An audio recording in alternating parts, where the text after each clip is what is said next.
Hello, and welcome to podcast number 55. 55! We're going to be catching up on the recent films and TV shows we've watched before going over the latest film news. In the second part, we're going to be talking about Wrestlemania 39 and current WWE news and events. And then, of course, in the third part, we will be answering your questions. Nice, yeah. So we'll always begin with a catch-up. Their questions are going to be, why the fuck did you just talk about wrestling for an hour?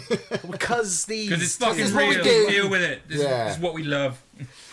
Iain, you weren't here last podcast, so I'm wondering you might have 2 months worth of stuff to catch up on. How you been? I was all ready to be in for the last podcast. I mean, we had the comedy list all set up. I had my list all set up of all my favourite comedies of all time. And then, unfortunately, my wife caught COVID that week. Selfish and Linda. Well, don't say that. And so it was a case of obviously she had to stay in, she had to stay isolated. She was unwell for a couple of days, like real bad fever, a bit congested. And it was the fact that it was on the Thursday. I said to her, look, I'm not going to do the podcast this week, and she was like, really, are you sure? And I was just like, the thought of being close to her, taking care of her with her being ill, and then coming over and sitting with you guys for like 3-4 hours and just chatting at close proximity, and then possibly giving you guys it, I was like, I'll be the responsible one. I'll stay out. So I kicked back and we kind of played Evil Dead, and I've been trying to level up my character on Evil Dead because the new fucking update is coming. And we got our tickets booked for this Sunday. So if you're listening to this after it's recorded, this will be after we've gone to see the new Evil Dead movie in the cinema. Evil Dead Rise! Which technically I've already wiki, but shh, don't tell me. God damn it, Iain. I was like, you know what? If Ian's going to fucking wiki Evil Dead Rise before we go to see it, I'll go see it before him, because I want to go see it on day one, and I'm like, you know what, I'm waiting 2 days. You should have updated Wiki and fucking... I can't have, I'm sorry, I can't, I've been waiting weeks, and I'm there on Sunday. Weeks? I've been waiting months, because last year you were like, you don't care, it's going to fail, it's not got Bruce Campbell in it. No. What? Yeah, we're going. So at the same time, since the last time I was on, I actually completed Code Veronica. Nice. Resident Evil Code Veronica for the first time.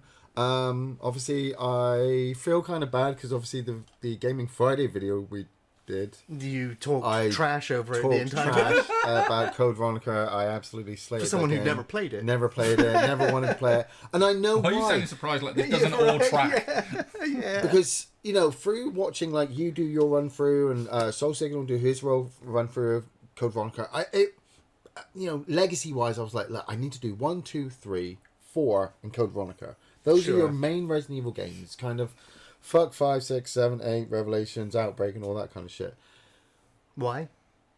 Because, I don't know. I'll let you say fuck 6. Original the rest? Original stars, original Raccoon City. I suppose... Original stars, Chris Redfield's like mainlining 5 and 8. I suppose it's like if somebody says, why do you love the original Night of the Living Dead movies over the ones that would come after? And it's because they kind of set the precedence. They're the ones that I enjoy the most. They've got the best kind of storytelling and all that kind of stuff.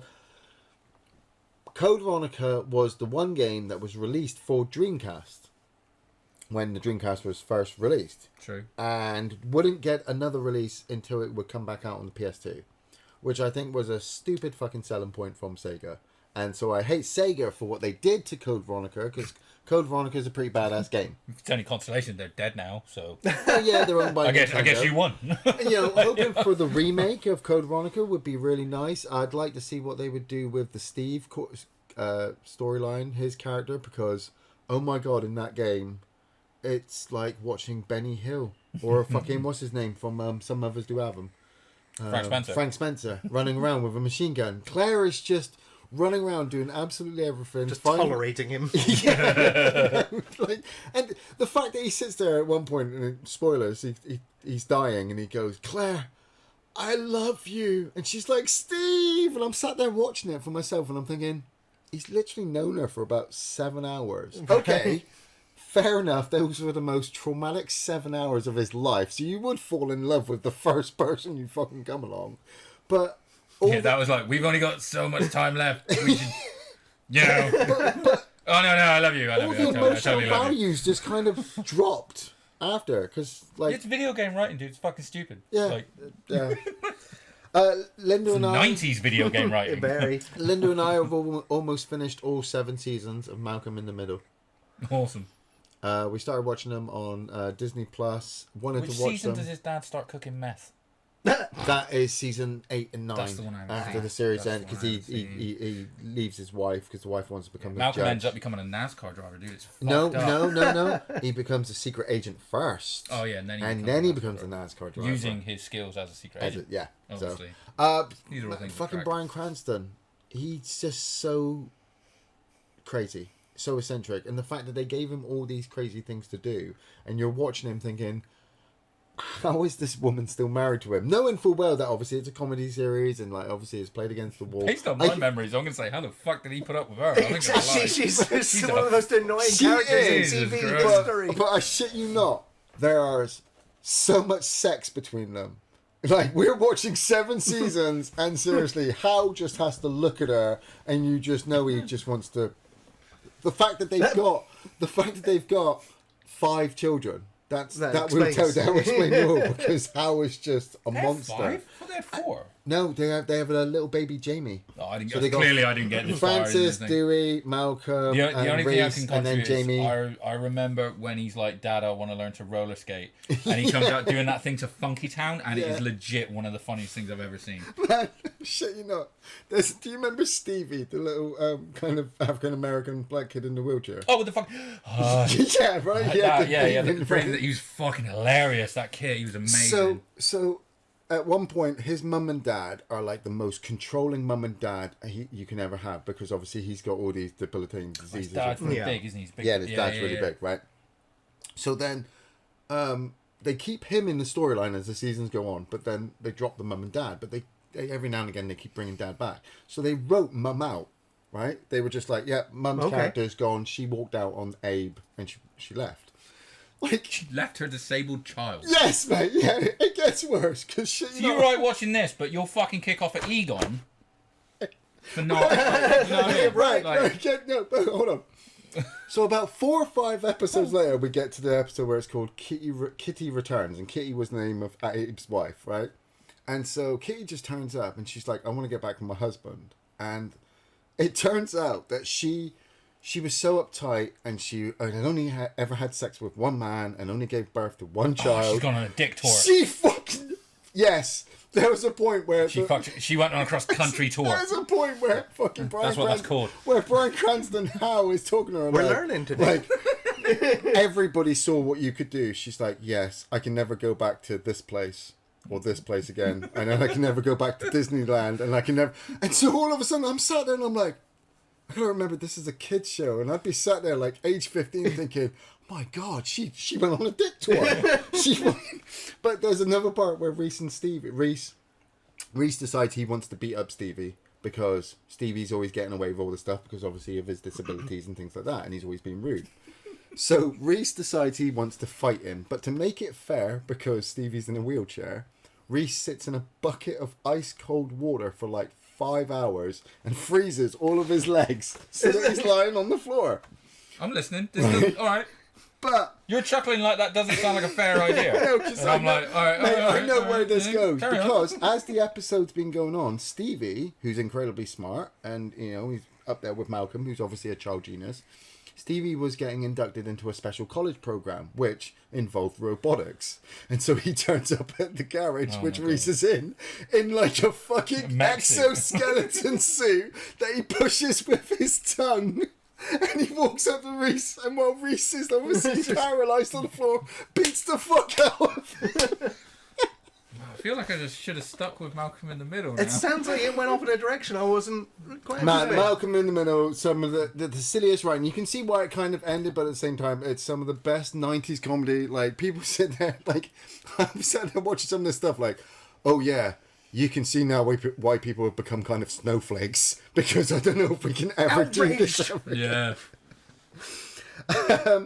I'm really looking forward to Advance Wars 1 and 2 remaster coming out for the Switch really soon, and I'm also really looking forward to the new update from Evil Dead, which is coming out next week, Wednesday, Tuesday, Wednesday, yeah. Pre-recording to this, but Andy, what have you been up to?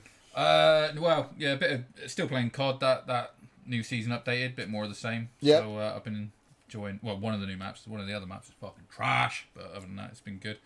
I've been trying to like find some time to catch up on music as well. Like Metallica dropped a new album. Yeah, I haven't heard that yet either. It's alright. Oh. In the way that it's like, you know, it's not awful then. It's not terrible, but it's like, you know, it's their sound, but nothing. It's a very produced album. Oh, okay. Yeah. But it's alright. You know, I always liked. Do you know what was better though? St. Anger. Out of nowhere. No, but, yeah, no, and also calm the fuck down. St. Anger's a good album. No, but actually, you know the band Extreme? They did like Get the Funk Out. Okay. You know? Right. Fuck. They just randomly after 15 years decided we're gonna do a new album, and they dropped like an EP, like 3 songs. Okay. And they are fucking brilliant. Oh wow. Like, okay. highly recommend Spotify. It's all on there. Like, so Extreme. Yeah. Extreme. Absolutely amazing. So I watched. Me and Donna watched Amsterdam. You know, Christian Bale and fucking Harley Quinn's in it. And what fucking Lady Gaga? Margot Robbie. No, the first one, the old one. The other Harley Quinn. Katie Kimiko. That was alright. That was kind of like I quite enjoyed it. It wasn't a great movie. I know it got hyped up as a really good movie, but it wasn't a brilliant film on itself. But I really enjoyed Christian Bale in it because it was one of those where you could tell he was really enjoying the character. Nice. And he's it's kind always of easy like, to watch. Yeah. You know, like I know a lot of people have like conflicting things of like Knives Out and Glass Onion and stuff. Yeah. But regardless of him, I really enjoy watching Daniel Craig in it because you can tell he's just having the time of his life. Yeah, I love performances like everyone knows because he was so fed up with Bond, wasn't he? Exactly. Just, yeah. Yeah, he needed something else. Yeah. But yeah, so it's kind of like that. Like the film is kind of like so. But I was like, fuck, Christian Bale's great. Fucking De Niro's in it as well. Okay. And again, bothers to turn up. I've just remembered something though that I'm Malcolm in the Middle again. No. No, because I'm interested. Because you started with Exosuit. Right, you don't fight. It can only fucking like go. No. But you watched Amsterdam, which had Christian Bale in. Yeah. And funny thing is, I saw the trailer for Amsterdam, and then I saw the trailer for the Behind Blue Eyes, which was the film on Netflix. And funnily enough, Oh yeah. it looks like that Christian Bale just stepped off the set of either Amsterdam and went into that, or one into the other, because he's just got the same beard. Same big Just But I just yeah. remembered that like 3 or 4 podcasts ago, we were all supposed to watch that and then come back onto the next podcast and talk about it. Was it the? You're talking about the Edgar Allan Poe one? He right? is, yeah. I did watch that. Oh, did you? Yeah. I didn't. Did you watch it? No. Did you enjoy it? Was it good? Nah, it wasn't. Oh, right. Nah, it wasn't good at all. It's got fucking Dudley from Harry Potter in it. Like, you know his stepbrother yeah. that he lives with? You know, the like spoilt one that he lives Oh, with? okay, yeah. Him. Okay. That's all I got. That's the review. Yeah, don't. So, Okay. that's about it. I watched Fury of the Gods, you know, the new Shazam movie. Oh, I almost watched it and I was like, do I care? I was like, actually, I don't. So It was fine, Okay. which is possibly the best review I've ever given one of those extended Shit. DCU movies. It's the fact that it's like it's a DC movie, but it's in the universe that's not going anywhere. Yeah, so it's exactly. Like, why? It was. Do you know what? It's a good family movie. Okay, You know, yeah. if you were gonna fucking put the kids down, like, let's watch a movie. It was actually quite a good family movie. It's fucking too long. See, Texas Like, by the Chainsaw time you Massacre's get a to good the end of family it- movie. Well, it's If about you a want your family. family to leave. You know, yeah, exactly. Like, fucking clear these bastards out. It's too long. By the time you get to the end and watch the end credits, it's 2 hours and 10 minutes. I'm like, that's some fucking bullshit. This needs to be 90 minutes in and out. Yeah. And Zachary Levi just doesn't. I I just don't connect with him at all as the character. Did Unfortunately. you enjoy it more than Black Adam? Yes. Because I watched Black Adam. But I'll listen. I I'll caught listen the end to of you. Black Adam. I with will Linda. listen to you describe season 7 of Malcolm in the Middle and enjoy it more than fucking Black Adam. So, we can go with that. But I did. There was a couple of bits I liked. There was a fun Wonder Woman tease where they do. You know, in like the first one where they had Superman show up, Yeah, but they yeah. didn't, and they cut it off. Yet they do the same thing with Wonder Woman. And spoilers, and then she does show up. Okay. Gal Gadot does show up. That's kind of cool. So that was kind of cool, making light of it. There's a bit where like one of the girls is legit, this is gonna sound stupid, legit riding a fucking unicorn, and they cut it right at the end, but basically yells, "Takes the rainbow, motherfucker!" And I was like, "Nah, all right, I'm a simple guy. That's funny." Like, Yeah. And in the post credits, there's an amazing Peacemaker cameo with Harcourt and John are in it as well, which is great. Nice. And then they also go back to the fucking cell with Savannah, and Mr. Mind shows up again. And he's like, where the caterpillar? Yeah. And he's like, where the fuck have you been? And he's like, I'm a caterpillar, I'm slow. Anyway, I'm going again. And that's it. And I'm like, Okay.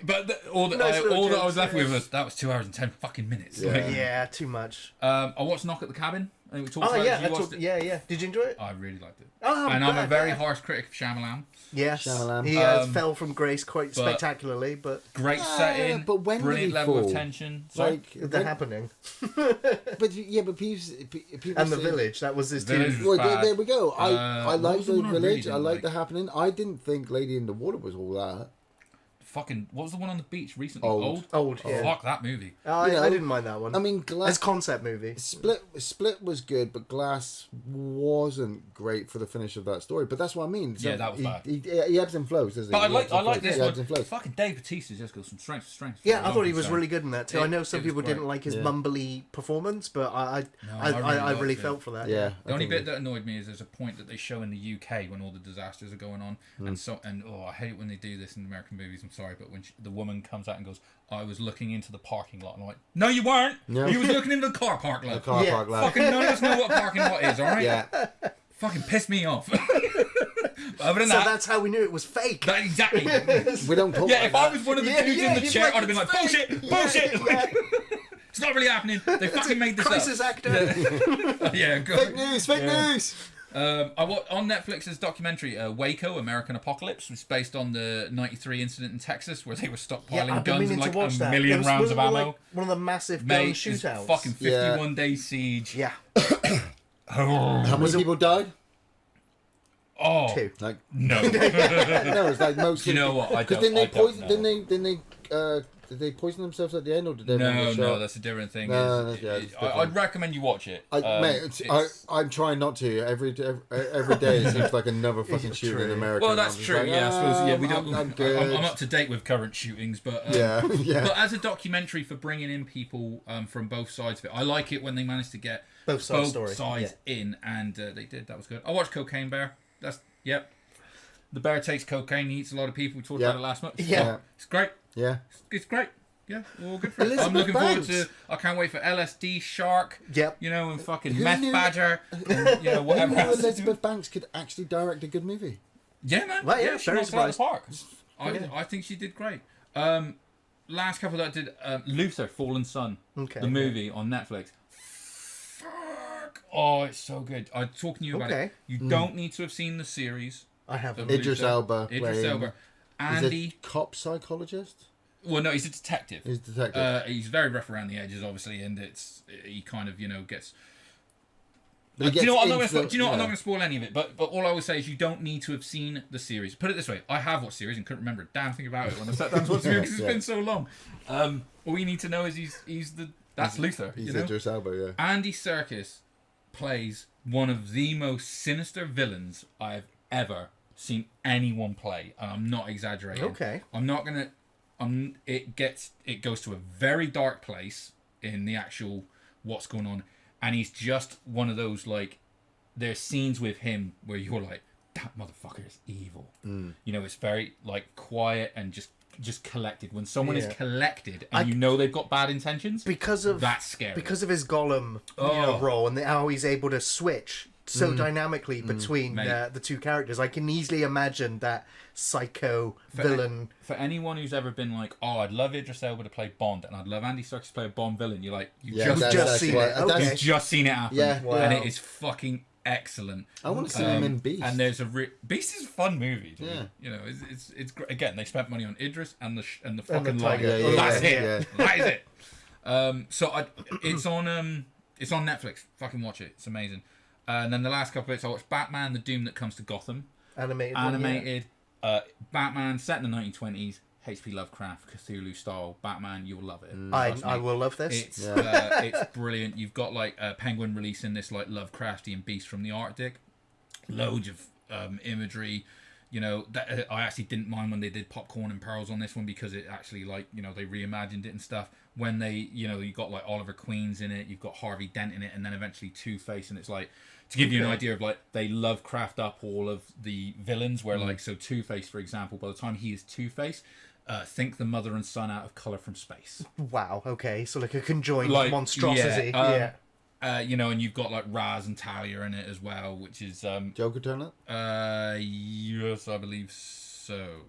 Do you know what? I'm not sure about that. I don't know if I even wrote that down. If he does, Oh, you'd know if he possibly. did. But again, he's not the focus. But they do. Yeah. They use the rogue gallery pretty well. Yeah. But, I really recommend it. It's, I definitely want to check this out. I They, didn't even heard of they it. do so, yeah. great animated Yeah. Yeah, fucking they do. movies. They DC. do. They do. And then the last thing that I watched was The Whale with Brendan Oh. Fraser. Obviously, have you watched it yet? Yes, Yeah. I gave a glowing Watched review of it Wicked. last podcast.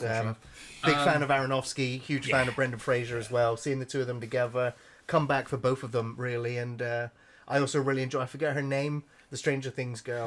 This is the thing. Sissy Solo SpaceX. Something like that. Two yeah. S's. She it's funny because me and Donna watched it in the afternoon on like a Sunday, and it's funny because Donna said as well, that girl reminds me of my daughter so much. Really? She's got the same attitude, not quite as harsh as she is in The Whale. Yeah, but she's brutal. she's got a little bit of an attitude on it, and they're very they're very similar in the way they talk.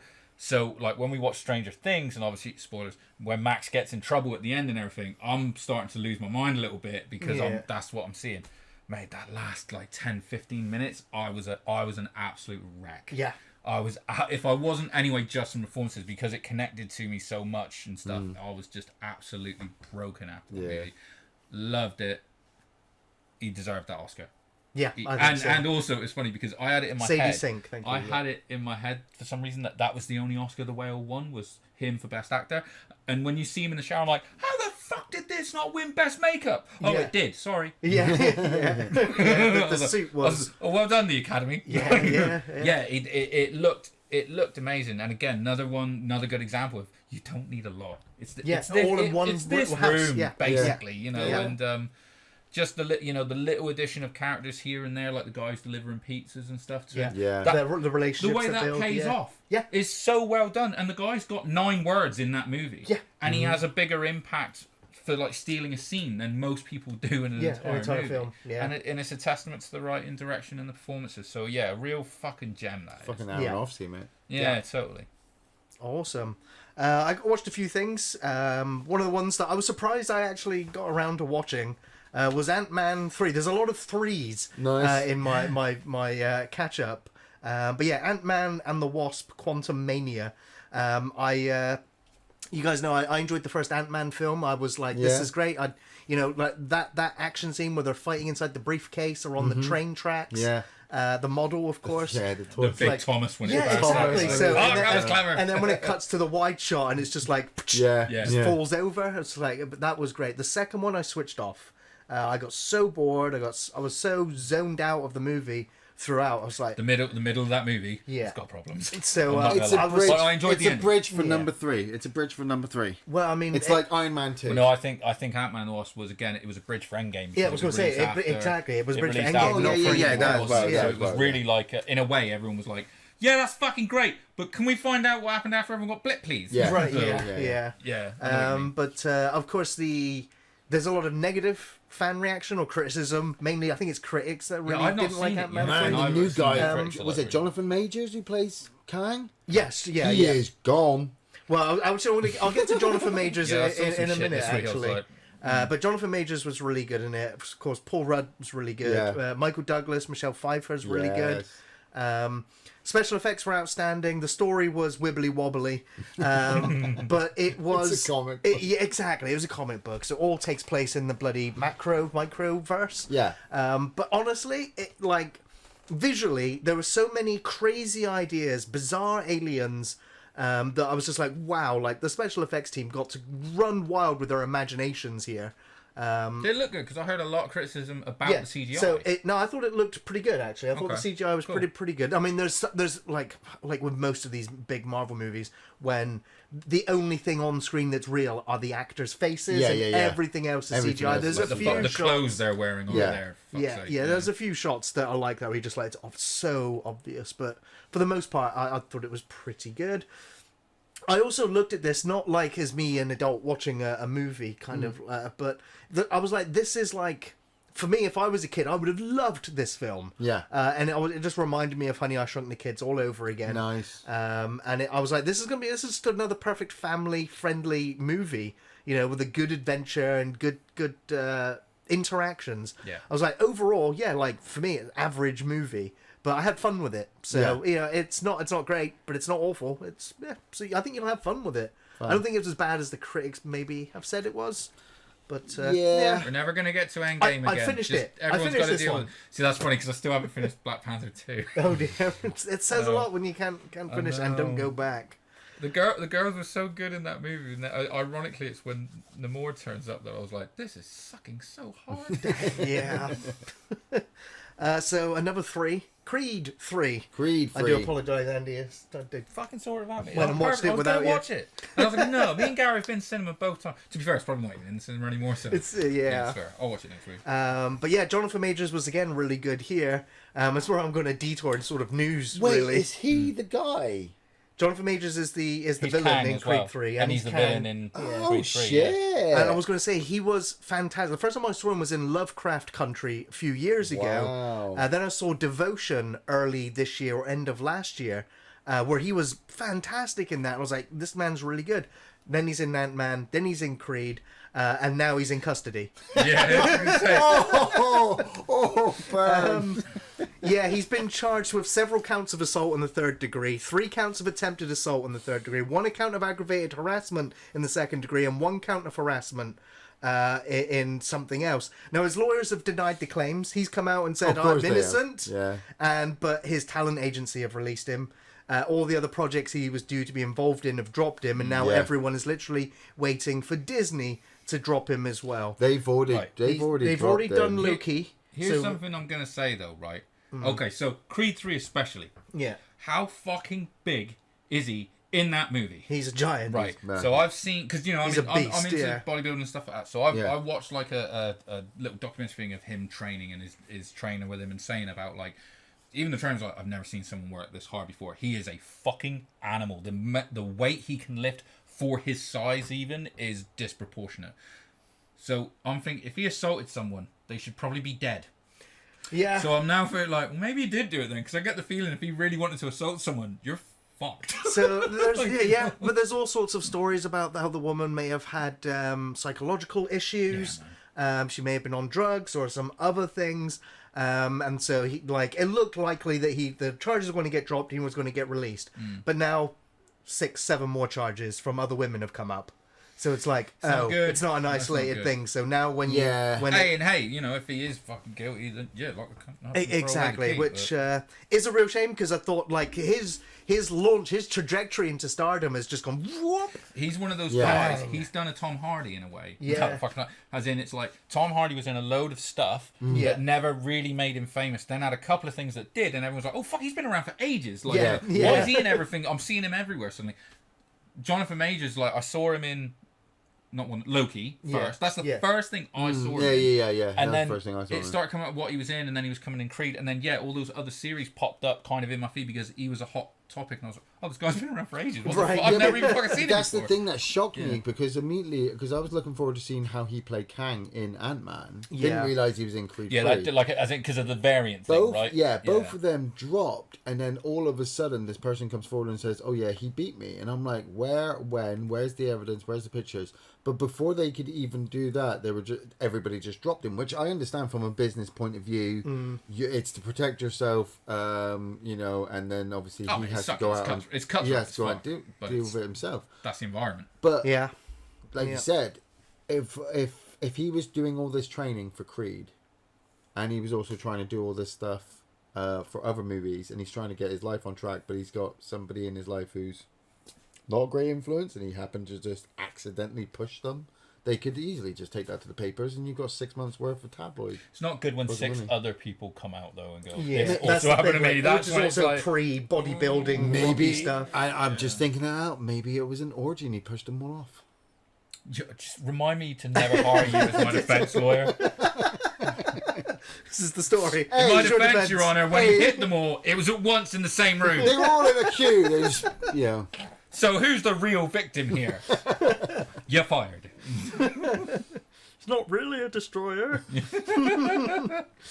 Next film I watched that isn't a threequel, 65. 65. The Adam Driver movie about an astronaut that crash lands on a mysterious planet, only to discover Yeah. he's not alone. He's not alone. Now, I think this is one of those films that doesn't have very much to surprise you with. Like, if you know the concept, if you see the title of the film, it's Adam Driver on a planet with dinosaurs, and that's it. Yeah. The I don't want to spoil too much because there's only a little bit to spoil, so I'm not going to. But it's him, very limited high-tech gadgets, and he has to get from A to B in a time limit, essentially, whilst trying not to get eaten by dinosaurs. And I was like, this is the best Jurassic Park film in the last 20 years.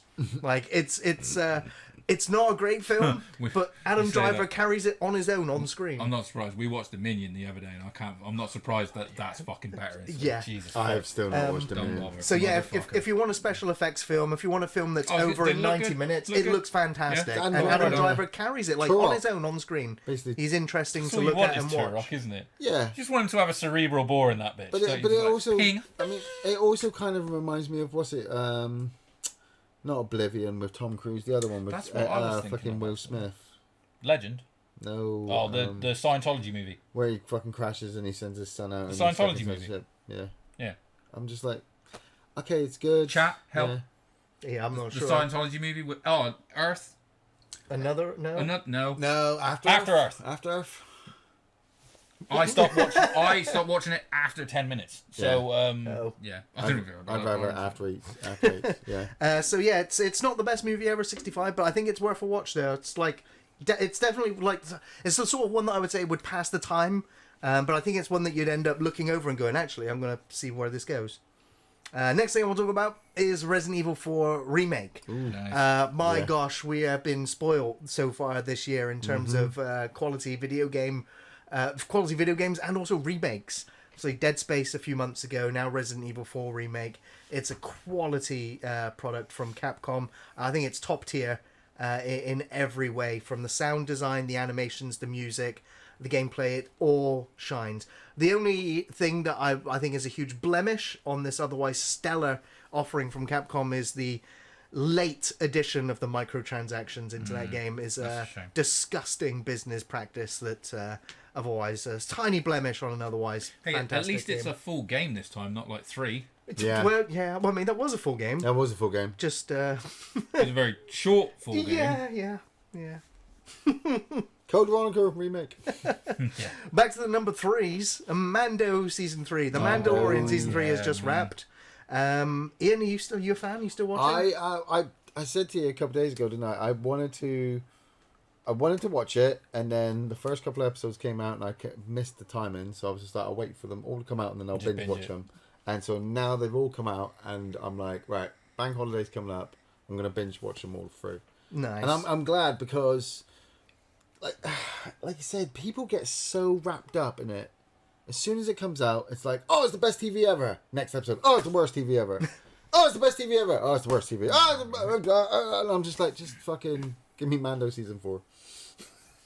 Andy, you been watching it? Yeah, man, I'm up to date. I'd say every Wednesday, Donna and Jessica go out to their fitness sort of thing, and me and the dog cuddle up, my Mandalorian Shepherd. Aww. And we sit and watch Mandalorian. Yeah, I enjoyed the season. Yeah, it's oh my god, like, total sort of up and down, but the overall quality there is still great.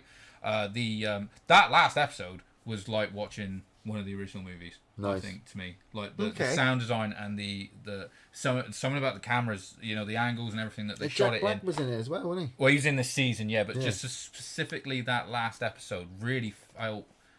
Yeah, that ignited a little bit of a Star Wars nostalgia button for me. Even though the story was just going on, it didn't try and rest on its laurels, but certainly had a bit of an epic feel to it, that ending. For the most part, I know a few people are disappointed with the way it trailed off at the end, but it's like, dude, season 4 is coming. Calm down. Yeah. I've been really enjoying the season but good 2. Performances. Still. They love the cameos. They love the cameos in this. They do, yeah. I have to say, though, I think the Jack Black episode was probably the worst episode in the whole it was the 3 seasons so for strange. me. It was such a weird episode it was to watch. It was like, I understand. I kind of enjoyed it while watching it because there's Jack Black in it, and then I was like, "There's fucking Christopher Lloyd's in it," And then someone later was like, "Oh, the woman is the singer," and I was like, singer, yeah. "Oh, okay, that too, I guess, whatever." But but it was only when I sort of finished the episode, I was like, it's kind of a fucking shit episode, though, wasn't it? Yeah. Maybe no sense. Was it a comedy filler episode to get you back on track for the big story but it just didn't arc? need to be where it was in the season, did it? Because it was the penultimate episode. Yeah, So it was a bit... Oh, and the ending was so off type as well. Yeah. Wasn't it? So strange. But overall, yeah, I enjoyed it. I'll watch 4. I'll watch fucking season 9. I don't give a shit. Like, now here's the show. other 3 that I've been the most excited to talk about, and I'm kind of sad that it's over because for me it ended yesterday for me, and that's Star Trek Picard season 3. I literally haven't made any new notes on what I made since last time because everything still just rings true. This has been, and for me so far, the best of television of this year without a doubt. Like, I've already forgotten Last of Us. Star Trek Picard is... I mean, the rest of this TV. I don't need no more TV this year. Star Trek Picard has delivered everything that I could want. Next podcast will be our top 10 of the year, so that Gary can just announce Picard as all 10. Well, I'm just list all 10 episodes in which order. But it was, oh my god, I never would have guessed. Even when Picard was announced, I never would have guessed that I would have gotten a final season of TNG delivered in such a way. That pulls on your heartstrings. It plays on your member berries, the nostalgia, whilst telling an interesting new story, interesting new characters. We get to see so many different Federation ships.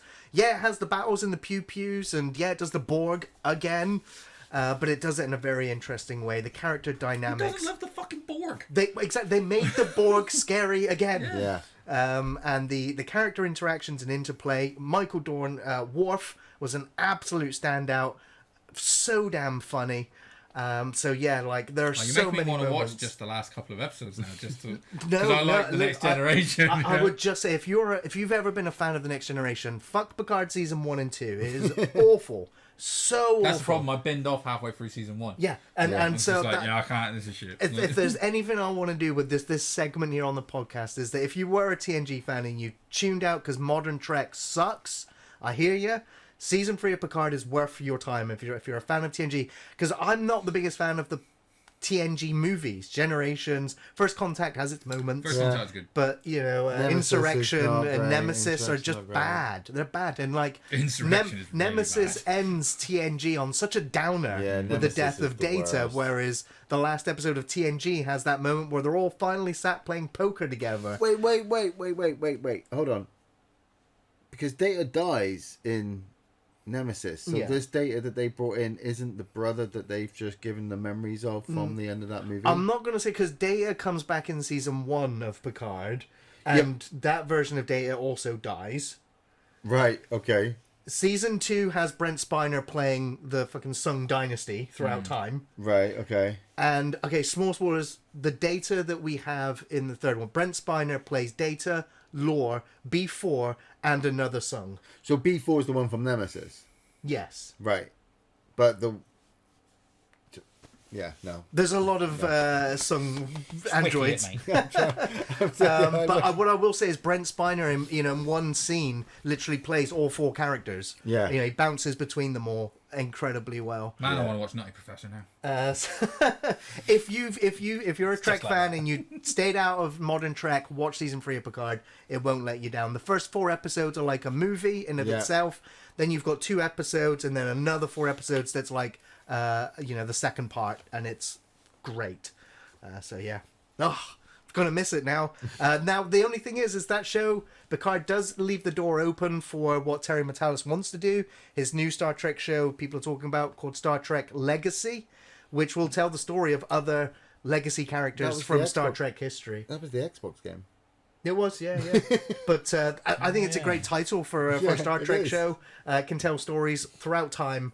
And I just hope this guy gets to keep making more Trek. That would be great. Just that every episode is a different spaceship. This is like or each season. This is like season, getting the guys in that did Cobra Kai, isn't it? It's like yes. Get fans in, get people that like the source material, that aren't interested in money, doing anything spectacular. Yeah, they made all the money. Don't worry. The TNG cast clearly love Terry Matalas as well. I mean, LeVar Burton went on interview and said that he literally has given him a gift that he thought he'd never have, and that he got to play his. Was it Sight? He got his sight in the other movies. when he landed on the hippie planet. But he got to act in his uniform, in character, with his real life daughter, who's also an engineer. So it was like lifelong kind of thing to happen. That's awesome. So yeah. Did she have eyes just like him? Did they have matching? No, she was not blind. Let's get into some news, shall we? Yeah, go on. Why not? Only a few news stories this week, but the first one I'll talk about is Star Trek. Another one with a 3 in the title, but it's a Star Trek Section 31 has actually been announced again. And Michelle Yeoh, who was originally attached to it, is saying that she's happy that she's going to actually be able to reprise this role after winning the Oscar. I was just, this year. suddenly, like, they come knocking on the door. Like, that fucking gold statue you just walked up. Oh, there's several gold statues you walked off with. Oh, maybe we'll do this fucking series. Yeah. She should have ghosted him for a week. She should be like, fuck you. So the limited series isn't happening now. It's now going to be an event movie. Yeah. Basically doing the same thing that the series was going to be. If you don't like it, it's not canon. If you don't know, Section 31 is a special intelligence service originally introduced in Star Trek Deep Space Nine. Giorgio was approached about the organisation while she was on a Klingon homeworld in a deleted scene on Discovery Season 1. But she said she's beyond thrilled to return to her Trek family and to a role that she's loved very much. Because she plays a mirror universe version of herself, and so playing a kind of villain within the Federation it's kind of fun as an actor from those that have done it. It's nice when it's not like whiter than white, you know what Yes. I mean? I like when the grey area, like, you know, when they get a bit clandestine, it's cool. Yeah. She's before you carry on, I'm just looking it up now. I saw a trailer for her, a new show that she's actually in, Michelle Yeoh. Yeah. And I just couldn't believe that actually the title that they've given it, right? Now, from what I gather from the trailer, I can't show you. From what I gather from the trailer, there is a Chinese boy in America who, while he's out of school, a teacher comes up to him and says, "Look, I need you to show this other student around because, you know, he's Chinese and you're Chinese. So the two of you can hang out together." And I couldn't believe it. Well, shit. Like I said, I was watching this trailer. I'm like, oh fuck! But it turns out It's like when Cartman tries to get Token with the only other black girl in school. yeah, basically. But it turns out that the main kid is this hero, and the kid that he's showing around is from another dimension, and he's got mystical, magical powers. And Michelle Yeoh's in it, and I think she's Buddha, and the kid he's showing around may be Monkey. But the title is American-Born Chinese. That's the title. Is it a working title? Is that any worse than Crazy Rich Asians? Right, yeah, Crazy Rich Asians. And as soon as you said Michelle Yeoh, I'm like, she's everywhere. They're just like, well, look, we're snapping. She's got a little bob, like, you know, googly eye on her forehead. Like. Well, we can't go talking about Star Trek without talking about Star Wars. Yes. Got involved in The two Wars, parties. Yeah, there was a Star Wars celebration that took place in London last week where Kathleen Kennedy, who everyone figured would have been out the door by now, announced 3 new Star Wars movies. 3 more. Wow. It's been a little while since the Skywalker saga wrapped up, but since then, like Disney seem to be just spinning the wheels of Star Wars with The Mandalorian, The Book of Boba Fett, Obi-Wan Kenobi, Andor. It seems like Disney are trying to figure out how to theatrically move Star Wars in any way possible, because if you take out all those shows, like Star Wars hasn't really been impacted or changed in any way. And it's funny now that they're actually moving it in both directions. Yes, right. They're going exactly. So like massively one way in the past. Yeah. Now they've hired 3 different directors for the 3 different movies. They've hired Dumb and Dumber are out. Of course, the Game of Thrones people are out. Rian Johnson's trilogy's out. Yeah. But Daisy Ridley's back. Yeah. James Mangold, the director of Logan, she's only got 1 movie though. True, not a trilogy, just 1 movie. 3 movies. She's only got 1. She's only got 1 of them. Because I was watching this, and when they did it, I was like, I'm listening. all right, I'm listening. So yeah, James Mangold, the director for Logan and the new indie film and the Dial of Destiny, directing one of the films. Dave Filoni's going to be directing one of his films, and Charmin Obaid-Chinoy is also going to be directing the 3rd film. Kathleen Kennedy explained that they're all going to take part on a vastly different part of this freshly supersized Star Wars timeline. So Right. Mangold's film is going to go to the beginning, exploring the first Jedi to ever wield the Force. It's like 25,000 years before Yeah. the first The movie as dawn well. of the Jedi. Yeah. Dave Filoni is going to be doing the cinematic event taking place within the Mandalorian series. I love that. So whether that's going to be the finale of the Mandalorian or whether it's going to be a midpoint and the series carries on I after. love that they were like, "Do you like Mandalorian? Yeah, well, you better watch Book of Boba Fett if you want to stay up, then, don't you?" Yeah. And now they're like, "Yeah, well, now you're going to watch a fucking movie before you get this next Right. one. Right, And right. you will watch it, and you will buy the Grogu toys." But then you're also going to need to watch Rebels because that's going to come in Yeah, too. And yeah. you haven't watched the Bad Batch. You haven't watched no. Bad Batch? Oh Yeah. yeah, I haven't watched season 2 yet. I need to watch that. It's amazing. And the third film is going to take place 15 years after Episode 9, The Rise of Skywalker. An era described as the new Jedi Order, where Rey Skywalker is going to be having trained and raised now an entire faction of Jedi. She goes around appropriating everyone's last name. Yep. Yeah. Yeah, turns into the What? fucking Rey custodian. Skywalker. It's Palpatine, bitch, and don't let you forget it. Like, Well, I mean, Daisy Ridley said that her heart is pounding with the excitement and seeing the fan reaction. so is my wallet. Yeah. Who knows? And one of these films has got to work, I know, right? it could be good, yeah. I again, do you know what? I'm way more excited for this than I am for a new trilogy, Sure. because it's like you've Yeah. got 3 contained We've been wondering- stories there. One of them, without being funny, the Mandalorian one. That's the only one that probably won't stand on its own. No, but what I mean is that should be a piece of piss. I mean, Yeah. Because you're just involving stuff that's already going on. If they get a good idea for the whole, I'd love to see the The whole. This is how Ahsoka the Jedi started. Like, fuck yeah, Yeah. bring me more of Yeah. that. I hope John Ahsoka- Favreau sticks around. Exactly, and if they can do a good, this is 15 years after. We're just writing a story on its Todd. the for how thing this is starts, though, then but it like, could be good. I like Yeah. the Ahsoka trailer, and I like the fact that That was they're great. bringing in Mary Elizabeth Winstead as Hera, and I like the fact that obviously they're taking all the characters from Rebels and they're making them live action. I actually think that real Star Wars fans are just tentative about it because you can change the history so quickly. Real Star Wars fans don't like Star Wars. Come on. No, There's one thing that all Star we Wars do. fans can agree on is that Star Wars is shit. Well, that's it. We know that real Star Wars fans know that the Star Wars is just a rip-off of other things that have come before it, and so everything that you see coming will just be more I rip-offs. saw all this in Harry But Potter. like it's when you, like you said, you're gonna do a story about the Jedi starting off like I said, 25,000 years. 25,000 years. That's what it says, yeah. That's what they're saying. So they are writing their whole It's a original. galaxy long ago. Yeah, in a galaxy far, far away, long time ago. And so you're like, Some skeletons lived. but you still got the technology to make a lightsaber. Yes, because Well, he's going to create the first They one. We're going to probably see it get create made. the first the one. kyber crystals and- yeah. stick it in there and get the technology 25,000 years Yeah. before the Before Like, the these Death Star. motherfuckers live in the desert but can't fucking find water but make hover These are the cars. same None of this people- makes these, sense. These are the same. This come from the same people who'd be like, "No, we can't give any more money to Disney," and then Disney go, "But look," and they're like, "Money."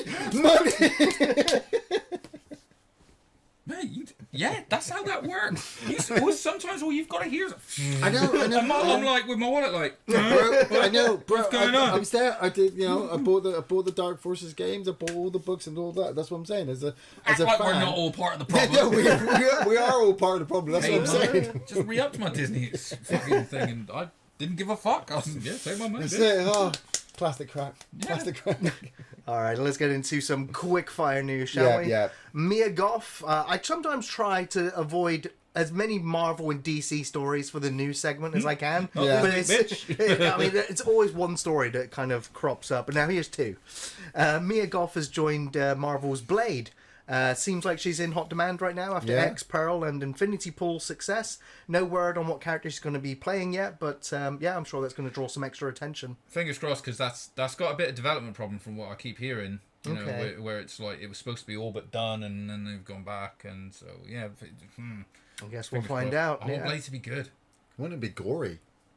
At least 18. I think no. I don't. It's going to be think we're gonna tricky get because if that. they Do ever you know want to why? bring... Because they're already doing that with Deadpool, and I can't see him doing another one. No, That's that's why like branch it out a R-rated, little so- bit because you need at least another one. I don't think it's going to happen. They're saving up all their fucks and shits for for other Deadpool, Deadpool. right. Yeah. Now we're going over to James Gunn news. This is kind of like a non-news story, I feel, but people are discussing it because he said it. But James Gunn revealed that they have discussed the potential for a future Marvel DC crossover event. Yeah, James Gunn said, "Who knows? It was coming. Just don't expect anything on that front in the immediate future." He said that's many years away, though. He says, "I think we have to establish what we're doing at DC first." Listen. But he said, Disney's "I would buying be DC. lying to say that we haven't discussed it. But all discussions have been very, very light and fun. So, me personally, I can only ever really imagine this happening when the superhero genre is finally in its death rattles, and the people at Marvel and Disney and DC are going to be like, what do we do? No one's coming. No, don't you think, though, that, like, you know, like he says, we've discussed it for fun because, like, DC are like, hey, Marvel, we'd like to do a crossover. And Marvel are like, yeah, I bet you fucking would. Fucking would. How much you would? All I can see is because James Gunn's worked in both. He's still got his lanyard for, like, Disney. Yeah, and he's in his DC office on the phone, like, hey, James, do you want to do a crossover? and the Ping runs up. Yeah, James, I'll totally do a crossover. And the more DC movies they keep putting out, the more nails they're putting into their coffin, where Marvel just goes. Well, the new series DC hasn't started yet. Yeah, so. let's fingers crossed. Hey, I know what I will say is, as controversial as it is the Flash apparently is testing off the fucking Yeah, that's charts. what I keep hearing. The Flash is supposed to be one of the best action films of this summer. This week, it gets shown to like the distributors, so like everyone who like owns cinemas and stuff can go watch it. And, it can decide how many theaters to put it in. Yeah, you're gonna start. The Flash can do really well, and we'll love it, and everybody will buy it on DVD. But the movies that come out of that will just be like they've already said they're resetting the whole universe anyway. If it does kind of well and they go against what they said, then you can't believe what the fuck they're going to say, because they'll just be doing it for the money anyway. See what they do in Flash, man, because that's supposed to be like we're supposed to be hitting. It's the DC reset. The smartest thing to do would be to allow Disney to buy DC, to give them the money to be able to make productions. I don't think they've just done the merger. Yeah. With fucking, was it AOL? Right? Yeah. I don't think they need to trust AOL. Disney. Yeah. Oh, sorry. I AOL forgot we were in 2010. Okay, you need listen. I keep telling you, when you talk about money and companies buying other companies, you need to do your due diligence on this to work out why it's not going to happen. But AOL just bought DC. No. Warner Brothers owns DC. Right. Warner Brothers owns DC. They've merged with it's Time and Warner they've merged AOL, with. Right? So that was the whole background. So AOL own Warner, right? Is that what you said? Do you know what? I don't know who. I don't know who the parent company Time is. Warner the parent company? I think that is. Time Warner is the parent company. Okay. Who owns Marvel? Disney. Who's the parent company there? Disney are the right. Yeah. That's what I'm saying. When we're talking about the stuff, hear me out before you get too shocked. Whenever we have these conversations about DC, they're all over the fucking place. They're universes. People are buying them up left and right, like they were doing with Marvel back in the early 2000s, and they'll be waiting to do something really big so they can require all their licenses back. Much like what Marvel have done, and now Marvel sold DC is that Disney. They actually still retain all their IPs. And compared to Disney, which is like, oh, can we borrow Spider-Man? Can we borrow the Hulk? Yeah, but we've been saying this for a while. Marvel have just been getting more and more out there with all of their products, where DC has still been struggling and hoping that somebody will buy them, give them money and a good story and a good universe to hopefully potentially they don't need to be bought. James Gunn wants 5 to 10 years to do his new universe. Mate, that's the point. Good luck with that. Well, yeah, no, but that's a good thing, isn't it? If you're gonna listen, if you're gonna rebuild a universe established, you've got to scorch the earth. Yeah, I don't think it's a good thing, because you say scorch the earth, but what's that? Scorch the earth before or after Joker 2 comes out? Joker 2's an Elseworld, yeah. Joker 2... It's not part of this DC thing, yeah. In the same way that Matt Reeves' Batman wasn't. So Joker's not part of the DC universe? Not what's going forward, no. Not yet. Right. Or previous. Right, so then his... It's bullshit. It's fucking all bullshit. It's a standalone movie. You can't end the fucking argument with, like, this is bullshit. No. It's fucking... Okay, put it this way. I'm just telling you, Disney aren't going to buy DC. No, they're not. All right, okay. We'll put that on record, because that's fine. 3 or 4 years. 4 years. Okay. When Will Smith's getting his own DC movie, then we'll be like, oh, Disney, can we buy you, please, He's now? just going around slapping motherfuckers left and right. Next story. Shrek 5 was gearing up for a reboot. I'm fine with this. But now it looks like we're actually going to get a Shrek 5. The OG cast are in talks to return. The producer said, we anticipate the cast coming back. Mike Myers, Eddie Murphy, Cameron Diaz have all said they're enthusiastic about coming back. I think Cameron Diaz was even retired as well. Yes, but she said she'll come back and do the voice. Sit in this booth and do a voice. Here's a few million. Alright, I'll do that. Fucking hell. Right, easy job. I think you have to get in shape. Fucking yeah. Yeah. 4. I don't know how many people. Apparently in the UK, 4 has done very well. The Tower I Girls. reviewed this one a few podcasts ago. Yeah, the 2 girls that climb a tower in the middle of nowhere. 2 girls, 1 tower. 2 girls, 1 tower. 2 girls, 1 tower. High up. But apparently it did okay in the cinema. It had a budget of 3 million, made 17 million. But apparently That's pretty fucking good, dude. Jesus. But it wasn't that. It was the Netflix numbers which have made them go, we need to do a follow-up to this. Apparently in the UK, 4 was one of the most top watched movies on Netflix. Yeah, I heard. So the production team behind Fall have said, we're not rushing into it right away. We've been greenlit to make another one by Netflix. But we said we don't want to copy paste. We want to do the same thing, but where, with who, what the actual story is. They want to work on that so they don't just make a film that's less than the first one. But I have to say, if you haven't watched Fall for 30 minutes. and you have a fear of heights like I do, you're going to get some serious vertigo watching that film. It is that effective. It's a very simple premise, but the actors do a good job in the filmmaking. It's got some quality to What it. if they just go through all the fears and the next one's just called Drown? Full drown. Well, that was it. This is the same team that did 47 Buried. meters down. down. Buried was Ryan Reynolds. That's true. Next story, Texas Chainsaw Massacre. The game will be available day 1 on Xbox Game Pass on August 18th. Chucky Season 3 has started filming and it's aiming for a late 2023 release. I haven't done Season 2 of that yet either.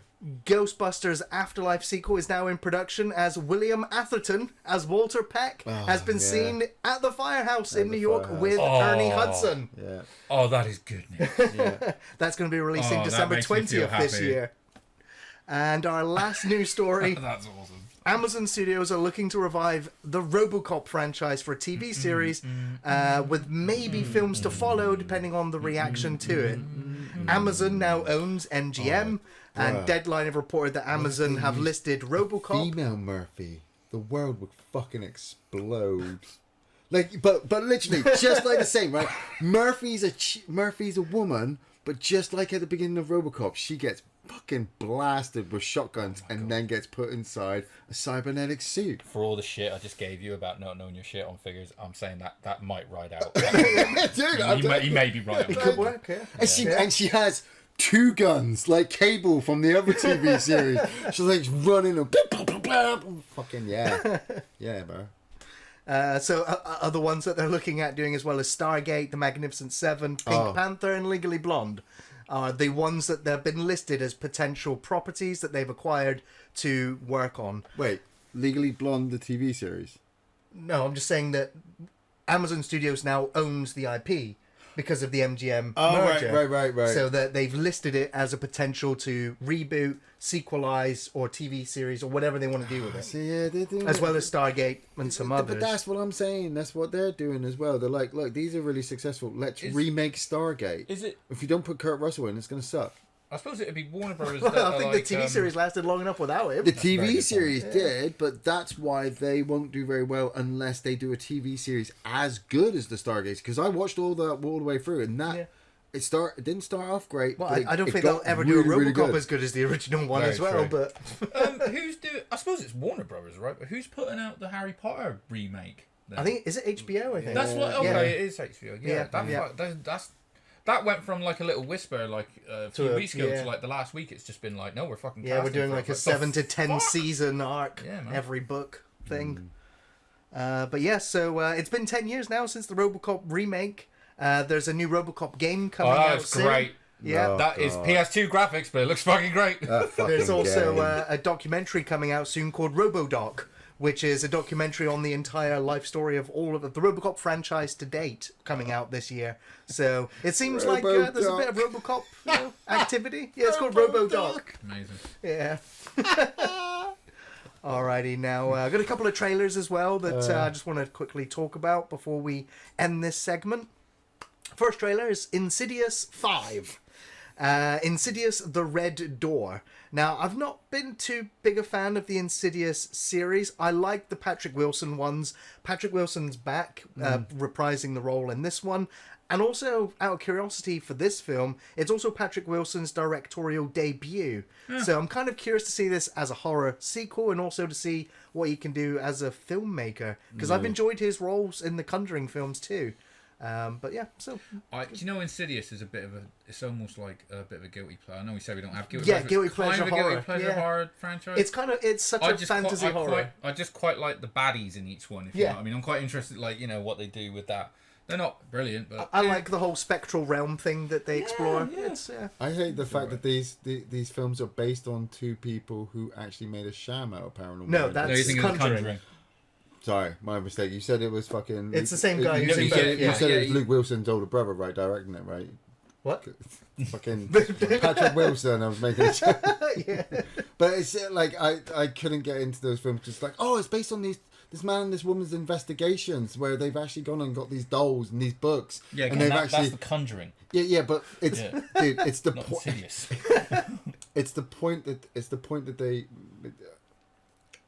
they made these films on those people, and then obviously tried to make other series about obviously these horror things, and then people say, like you just said, oh yeah, they're guilty pleasures, because you sit there and go, this is not scary.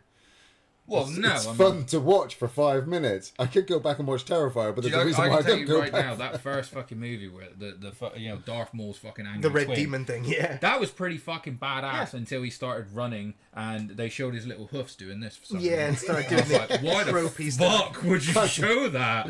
And I laughed for 10 minutes. I missed the whole end of the movie. I had to restart it. Man, I saw a film recently. Woo! It's got so fucking weird horror. Next trailer is Indiana Jones and the trailer for the Dial of Destiny. I think the new poster, if anything, looks great. The trailer looks really well put together. It's going to be out on the 30th of June for the final indie outing. Yeah. Antonio Banderas is involved. John Rhys Davis is back. Oh, that's It's got awesome. Toby Jones and Boyd Holbrook also in the cast. I think this film looks kind of fun. It's indie up against the Nazis again, you know, a bit of time travel. I'm sorry.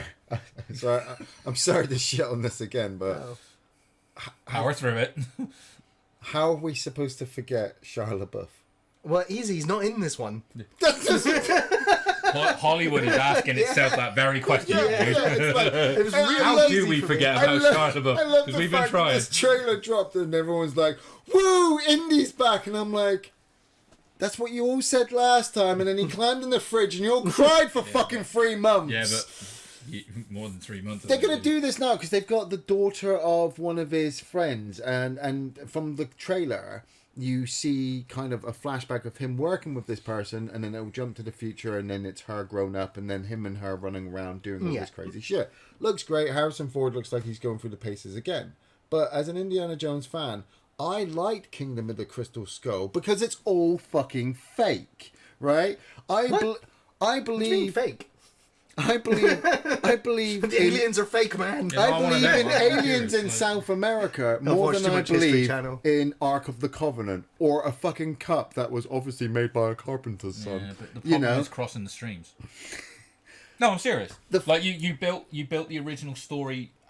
Basically saying in Indiana Jones's world, God exists. Yeah. As you understand it to be the Christian Judeo God Yeah. exists. And then in the next one, they were like plus aliens. Yeah, plus aliens, which I'm And like. to me, I was I'm like, cool. no. I'm cool with one that. or other. No. I was like, just pick one. Yeah, and stick I'm with cool it. with that, was but the big people are problem. just like, no, it's the worst fucking Indiana Jones movie ever made. Well, it was. Let's not make another one. it was. Yeah, Yeah. until. Well, that's why Steven Spielberg and George Lucas went, nope. Yeah, hold my beer. What's it called? You say the Dial of Destiny? Yeah. He's going to time travel. The Dynasty. What's it? The Dynasty is time travel. The Nazis are trying to go back in time to make sure that it's that gonna they be fucking win. Wolfenstein. Exactly. I'm just like, I'm kind of And that's excited more for this. believable than Aliens. I don't care if it's believable. I just want I just him. want to watch Indy on an If adventure. if he can travel backwards, he could travel forwards, All right, and he all might right, get a blaster. All right. And shoot first. Jesus. It's not my fault I have to play devil's advocate because you two run around with hard-ons like you had for fucking Halloween Ends.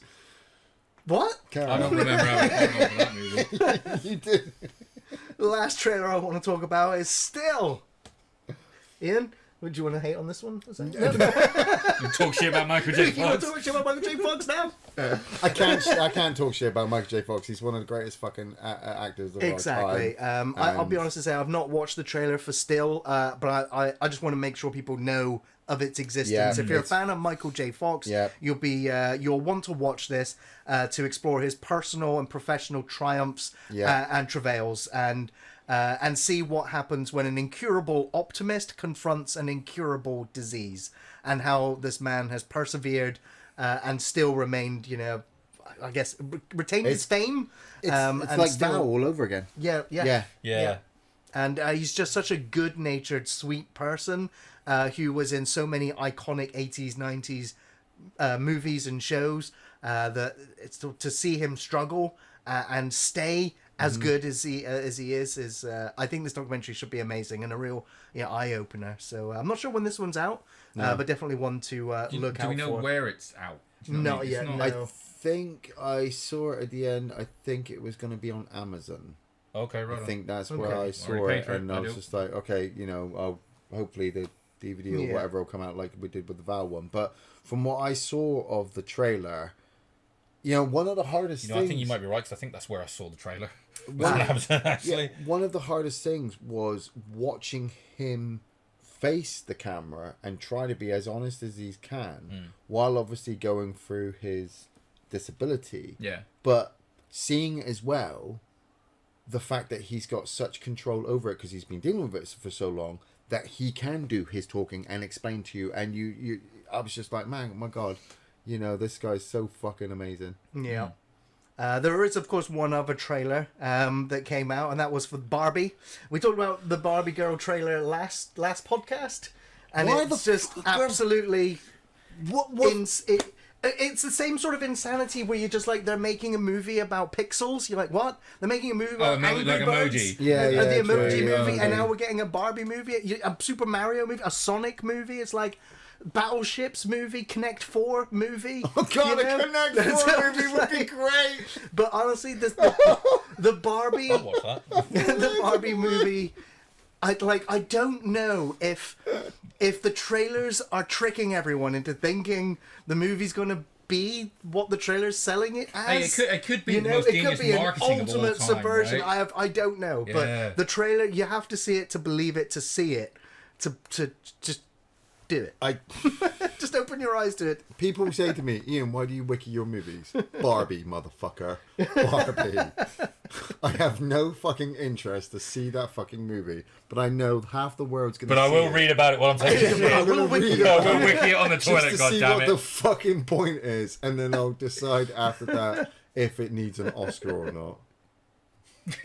If it needs an Oscar. Man, seriously. Alright, taking that one. Seriously, because honestly, weirder fucking shit has happened, dude. Weirder fucking shit. All of a sudden, it'll be like podcast 56, 57, and the three of us will be sitting here, and the two of you will go, well, we watched Barbie, and I'll be like, no, but I wikied it. What are you going to do if the kid's like, I want to go see, Daddy, you wanna see Barbie? I want to go see Barbie.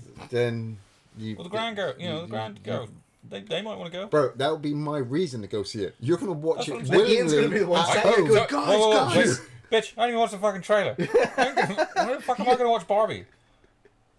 Do you know what's really funny is when it was all coming out, I was You sort watched of the like, Serbian movie, right? The what, sorry? You watched the Serbian movie, right? No, I didn't. I was like, but I wikied it. No, I saw the, they did the whole fucking Margot Robbie's playing Barbie, and I was kind of like, yeah, I guess that makes Yeah, sense. that makes And as soon sense. as they mentioned fucking, what's his name? Playing Ken. Ryan Gosling. Ryan Gosling's in it. I'm like, I'm out. Yeah. I'm out. Fuck it. Wait, have you never seen Drive? No. Never seen Beyond the Pale? Okay, start naming Ryan Gosling movies. Blade Runner? Half of it. Oh, okay. Because, man, Because seriously, Blade Runner. Man. Give it a go. I totally get what you mean, because Ryan Gosling to me has two facial emotions, right? Awake and asleep. The one where he won't eat his peas. Right? Yeah. And yeah. And I And it's honestly, actually the same face, And but I- from a different Because he angle. just turned his head. and I never wanted Yeah, to man. watch him, but then I saw he was in Blade Runner 2049, so I had to watch that to see how that panned out, and I was like, man, he was really good playing a replicant because he does not emote. And so then That's a fair assessment. So then I went back and I watched Drive because he was in that pre 2049, and man, that's just a really fucking good movie, and he's really good in it. Yeah. I sat and watched someone. We watched all of it, but I Still spent a lot of it. Is it- I spent a lot of it on my phone. Was that it the place Behind the between- Pines? No, The- place Yeah, between the that's pines it. or something. Yeah. And I was just like, I'm gonna reach in the fucking TV and strangle this cunt. Yeah, I couldn't get through that So one either. infuriating, isn't it? Dullsville. Yeah. Well, sorry to end the segment But of the watch that podcast Michael on J. that. Fox documentary, Yes. everyone. Yeah. Yeah. And Barbie, if you're feeling He more emotes more than yeah. fucking Ryan Gosling. Well, that's going to conclude this segment of the podcast. We're going to take a small break, but when we come Yes. back, we're going to be discussing WrestleMania! And welcome back to part 2 of the podcast, where we're going to be talking about WrestleMania 39. Oh, WrestleMania is the highlight, the benchmark, the one thing that anybody who knows anything about wrestling knows about WrestleMania. And Yes. it's almost now It's fucking supposed to be. 4 It hasn't always decades. been. True. Now, obviously, you guys are still huge wrestling fans. Yeah. Been watching Literally and figuratively, sir. the multiple shows, the different networks, past, present, future, rising stars.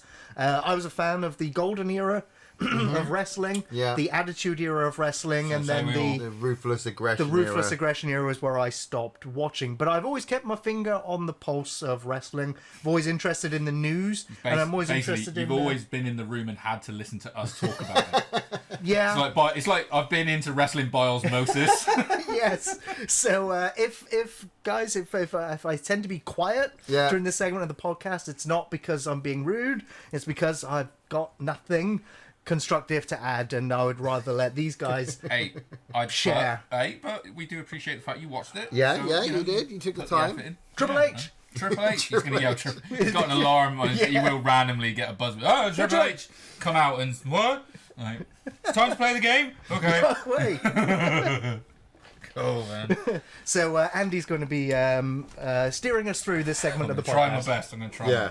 my best. So yeah, I mean, if you guys don't know as well, I mean, most people know about WrestleMania, but for the last few years, I think it's about the last 4 years now, they've split it into a 2-night show. Yeah. Thank God, because it was starting to get ridiculous. I think WrestleMania 30, was it 32? The Was a really COVID bad one. one. The COVID one was the one where they made you first started. I it. believe it was, yeah. It works so much better because it's much better to have like a 2, 3 to 4 hour nights of wrestling Yeah. back to back than one, say, 6 hour night. The one that went literally to like 6 hours by the end of it, it was Brock and Roman. It was just no one Yeah. cared. That's too much Everybody was wrestling. dead, too much Even as a energy. fan, I'm like, Yeah. I'm dead. I Yeah. can't watch this anymore. So this is, it's a great format that they're following now. First of all, what I will give a shout out to is before night 1 kicked off, we also got, I'm saying like, that's too much wrestling, but I also watched the pay-per-view by NXT. You did watch the Stand and pay-per-view, Deliver, yeah. they're developmental. Huge shout out. And it's funny because it was such a fast-paced show, Stand and Deliver, because these are the developmental guys. It's a little bit more indie, if you like. Yeah, so yeah. Incredibly fast-paced matches, and it really hit home when I watched the first match, which I'll get to. So, WrestleMania 39, SoFi Stadium in LA, where the Rams and the Chargers play, because LA's got like 9 NFL teams. Yeah. And the set, first of all, is incredible. It's WrestleMania Goes Hollywood. It looks like an awards ceremony, massive Yeah, screen, it was stairs, massive, yeah. huge runway, which is always impressive. Presentation, fireworks Fucking- displays, music, and Look. Snickers. 10 out of 10. We'll talk about advertising as we go. Son Yeah. of a bitch. It looked phenomenal. Incredible atmosphere. I don't like wrestling during the day in the light. I think it should be dark.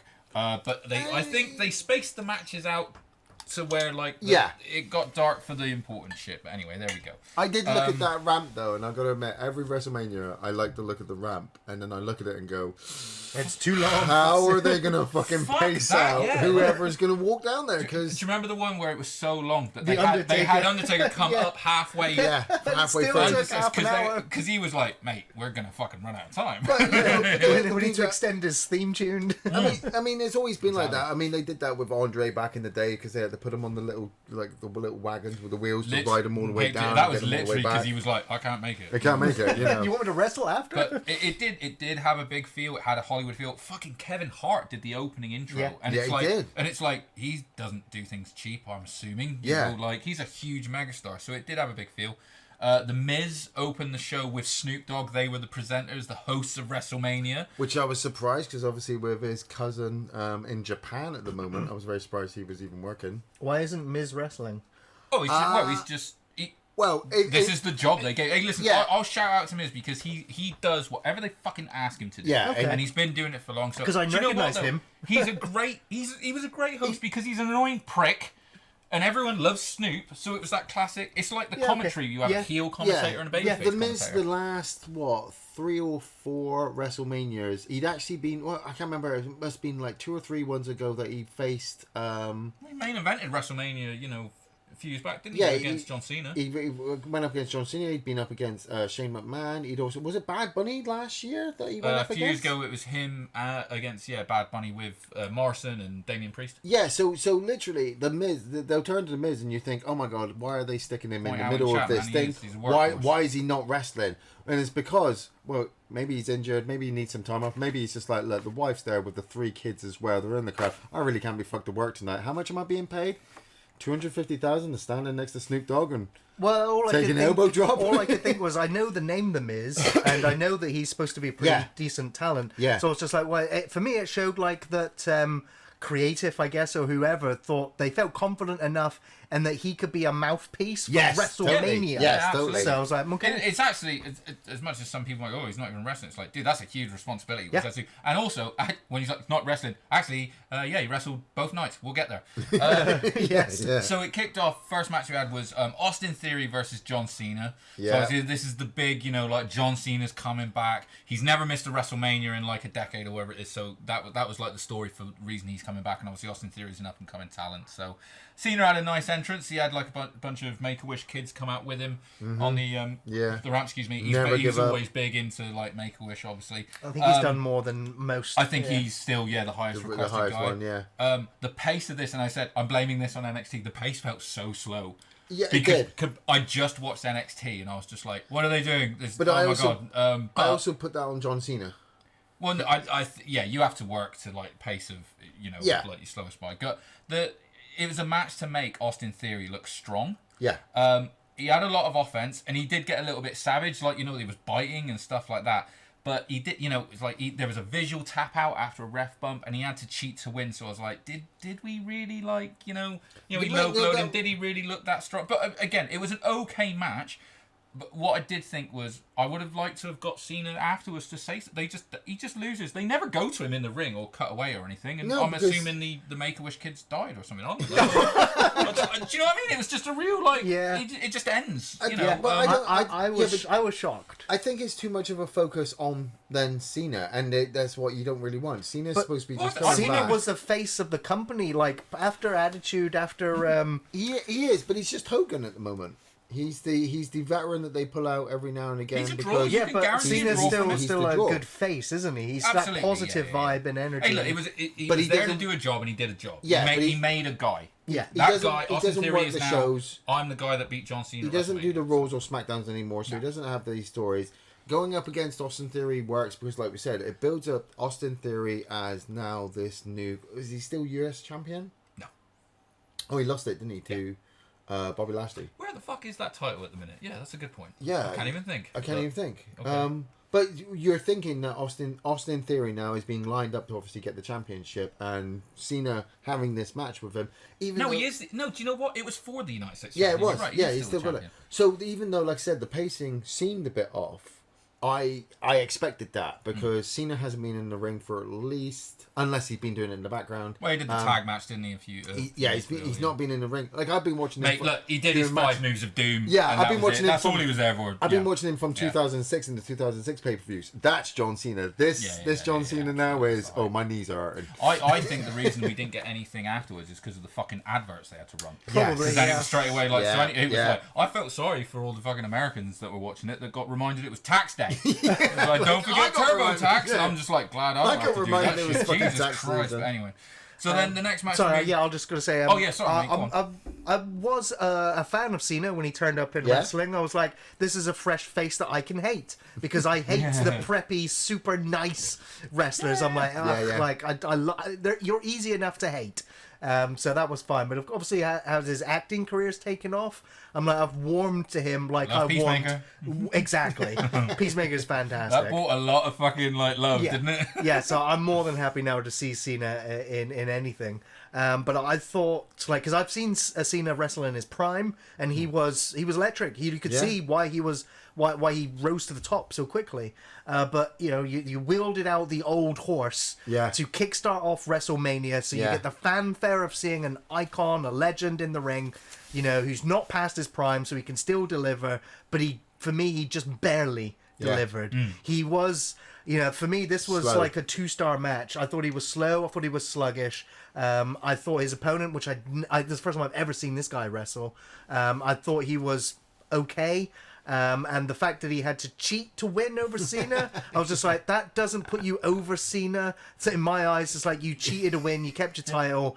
Like, in my eyes, it doesn't make you any better. And again, that's interesting. But that's how they... No, but as a casual fan, yeah. You're actually... They've got us. Yeah. We pay for the network. You're actually the person that they're trying to hook him with. To keep, So, the fact that you didn't come out of that make going me like, hate him man, so I Austin could... Theory is so fucking awesome. He beat John Cena. You're like, he barely beat him. Well, they brought in somebody who's not going to be on Raw and SmackDown next week, so it doesn't matter. It didn't do its job. So for me, it was a achieved weak what they opener. wanted to do, but it was a bit weak. So the next match we got was the Fatal 4-Way Tag Team Showcase, the male one. So this is basically like WrestleMania, get everyone on the card. They used to do this with the Andre the Giant Battle Royal. Now they moved that to SmackDown. Yeah. No one fucking cares about it, really, but anyway. But this was Ricochet and Strowman versus the Viking Raiders versus the Street Projects versus Alpha Academy. Street Profits. What did I say? Projects. Street Projects? Street Profits. So the beer's kicked in already. This is a fun match. Everyone gets in. Everyone gets their moves in. You've got some highlights. You've got Gable doing a rolling German suplex on Strowman, which is like, that's a small man in comparison, lifting a very heavy man. Yeah. Holy shit. Forgetting how agile the Viking Raiders are, Ivar doing a moonsault. That is a very large man doing a moonsault from the top. Think like Vader, I was very impressed with them. First time I saw them as well. Very impressive. Strowman then on the top rope is even scarier. Yeah, even that was terrifying. Why the fuck he was doing that? Montez Ford shows what a future megastar is going to be in this from the Street Profits. They are going to lean on him so hard. There's a big, huge Tower of Woe spot in the corner of all 8 guys all come off at once and everything. I felt physically embarrassed watching that moment. I thought it would have been great if they just got in there and fucking did it. Yeah. But they didn't. They huddled like a rugby team, like an American football team. Sometimes to set that spot up. Yeah, that's why it's spots, man. That spot took so long to pull off that when they did it, I was like, yeah, they did it, but oh my, that was painful. I will let them off because after that you get Strowman's doing his Strowman Express thing and Dawkins hits him with one of the most beautiful fucking tackles I've ever seen. Yeah. He'd like literally sit your ass down, bitch. So good. The Profits won that one, didn't they? Yes, they won it. Ricochet does that springboard fucking shooting star press outside, lands on his feet like he didn't even realise he was just doing it. Just like makes it look so effortless.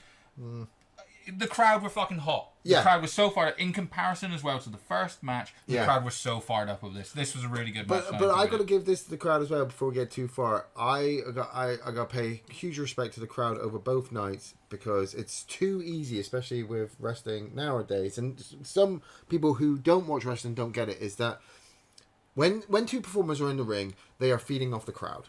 Yeah, no doubt. They need to understand from what they're doing, if it's working and if the crowd are hot behind it, but at the same time not burn them too much, because you're also taking into account that the next match is coming after you, so you can't take too much of the attention, but you are wanting the attention because you want to prove yourself to the boss who's backstage and all these kind of stuff.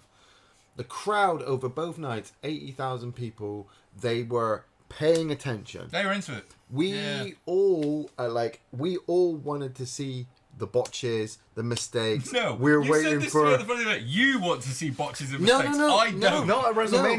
No, ever. I don't want people injured, and I don't want it to. I want it to look good. Yeah, that's true. We don't want anybody injured. But as wrestling analysts, when, like Gary said, he doesn't watch it like we do, but he watched that spot where they climbed up into the corner and he knew it was too slow. They were talking to each other because you can see that kind of stuff.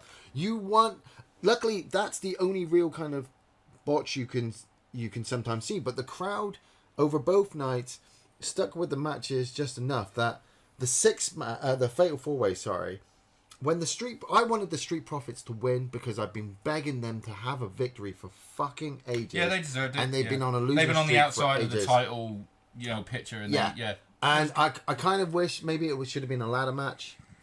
Maybe obviously we already had the Usos going for the with the titles in the main event. So this was just setting up for that. So then leading into, because the next match after that is Rollins versus Paul. Now this is the match, and like I said, respect to the crowd. Wrestling fans, you know when to save your energy. Yeah, Austin versus certain Cena, matches that are going to sort of you be much higher paced. Yeah, Austin versus Cena, you're like, yeah, okay, I'm happy to see Cena do his thing. Next tag match, yeah, I'm happy to see them win. When Seth Rollins hits the ramp, everybody starts singing. Well, it's before that. Yeah. Wasn't it? Well, I mean, that's the next one is Jake Paul versus Seth Rollins and Logan Paul. Oh, did I say Jake Paul? Yeah. Which one is it? Yeah, Jake Paul is the other one, Logan right? Yeah, so Logan I don't think Paul, I like either of them. So no, well, I gotta admit, I was in fucking pieces laughing when Logan Paul does the kiddie version of the Shawn Michaels entrance at Mania. So Shawn Michaels at WrestleMania 12, from the rafters did a zip line down into the crowd. Iconic. Dangerous things ever. Literally, and fucking Logan Paul is on a mic talking shit from the ground, so he doesn't even start high. No, they He's don't. on the ground, raise and they him up. they pick They him raised up him to up. about 12 feet, and he just casually fucking lands on the ramp. Line them And down. I'm like, oh, you fucking daredevil, whatever. Hey, not to shit on his ability, because I have written in the here, crazy thing. he was great. And then he walks the ring followed by a giant Prime bottle, and I was like, Rollins is in that bottle. I thought Rollins was going to be in the bottle. I thought it was his brother. KSI. I thought his brother was. It could have been, yeah. Well, I mean, and then you get Rollins gets a conductor because his entrance music has and everyone sings it, and the conductor's conducting the crowd, and they're all singing it. It was fucking brilliant, and he comes out in the most ridiculous fucking outfit I've ever seen. Fucking Sam Smith was looking at that, going, "That's a bit much." The conductor did his best, but the conductor's trying to do his thing, and you can tell that the crowd are going, "Oh, he's conducting us." They pipe the noise in. Yeah, but the and crowd then they would start then go in piping with the it, noise in and stuff like that. So yeah, and again, in ridiculous in that great way. It was weird though. He took this big thing off, and then he had these almost like Jeff Jarrett style straps red on, straps, and then instantly took them off, and I was like, why'd you even put them on? What the fuck was the point in that? But it's WrestleMania, what can you say? I have put Logan Paul. He is impressive. You can't deny it. And he's a good heel. I want to fucking say I want to say he sucks. I want to say he's fucking botches every match that he's in. I want to say that he fucking hurts people. I want to say he's dangerous. He does not. He is an athlete. Go on, I want to know what He was the second best performer of WrestleMania. Second best performer in my eyes. He was incredible, and again, good take from a casual fan as well. I showed up wanting to hate him immediately because I've seen him in the news. I've seen his face in a billion thumbnails on YouTube. And I'm like, I'm sick of seeing this face. I like the way on commentary they sold the screw in his hand. How they're like, oh, he can knock you out because he's got this fucking thing. One thing is Corey Graves called him a boxing veteran on commentary, and I was like, is he though? Fucking calm down. But there was good. There was good back and forth. Rollins gave him so much. Yes, in that. I was going to say. Then Rollins portrayed the veteran with the good ring IQ, the way he countered him. So that was really good. Yeah, it turned out the Prime bottle is KSI. Yeah, okay, so I'm watching it and like a mate was like, "Oh, it's KSI." I was like, "What's a KSI?" I'm not even blowing smoke. It's another YouTuber. I'm gonna be a twat. When they took the thing, I thought it was R-Truth. I thought because I was like, "Oh, is that R-Truth? That's funny, mate. That's KSI." I was like, "What the fuck is that?" But anyway, that was me. But there was a good spot where he dragged him onto the table. It was a great spot. He fucking came up and hit. You could see it coming a mile off. Yeah, especially when he's not even looking before he does the move. But for Logan Paul to even put himself in that position to say, "Yeah, I'm happy to frog splash from the top of the corner." Total respect to him. Corner turnbuckle down into the commentary table, live in front of 8,000 people. Any mistake can happen. Yeah, you can mistime that, and like you said, like I said, and I'll say it again. I'm not waiting for the botch, but in my mind I can see. Yeah, you are. In my mind, as a wrestling fan, I can see the 99% of ways that this can go wrong. Oh yeah, no. And yet, as the wrestling fan, I'm looking for that 1% where he pulls it off.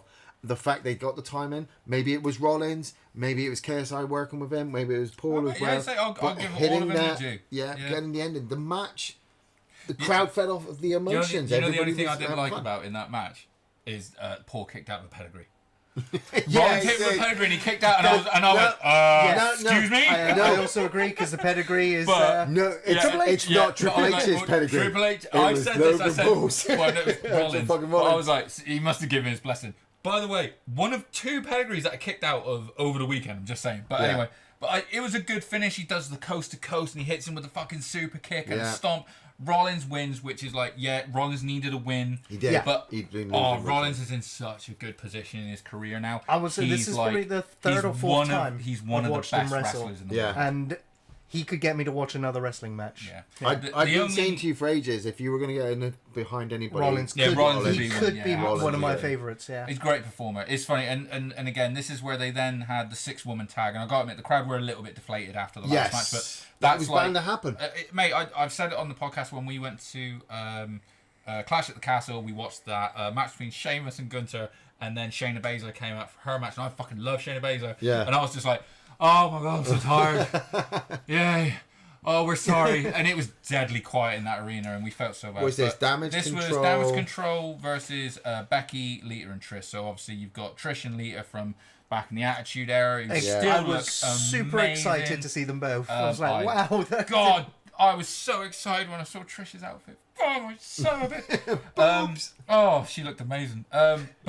So this match, I gotta admit, this match was okay.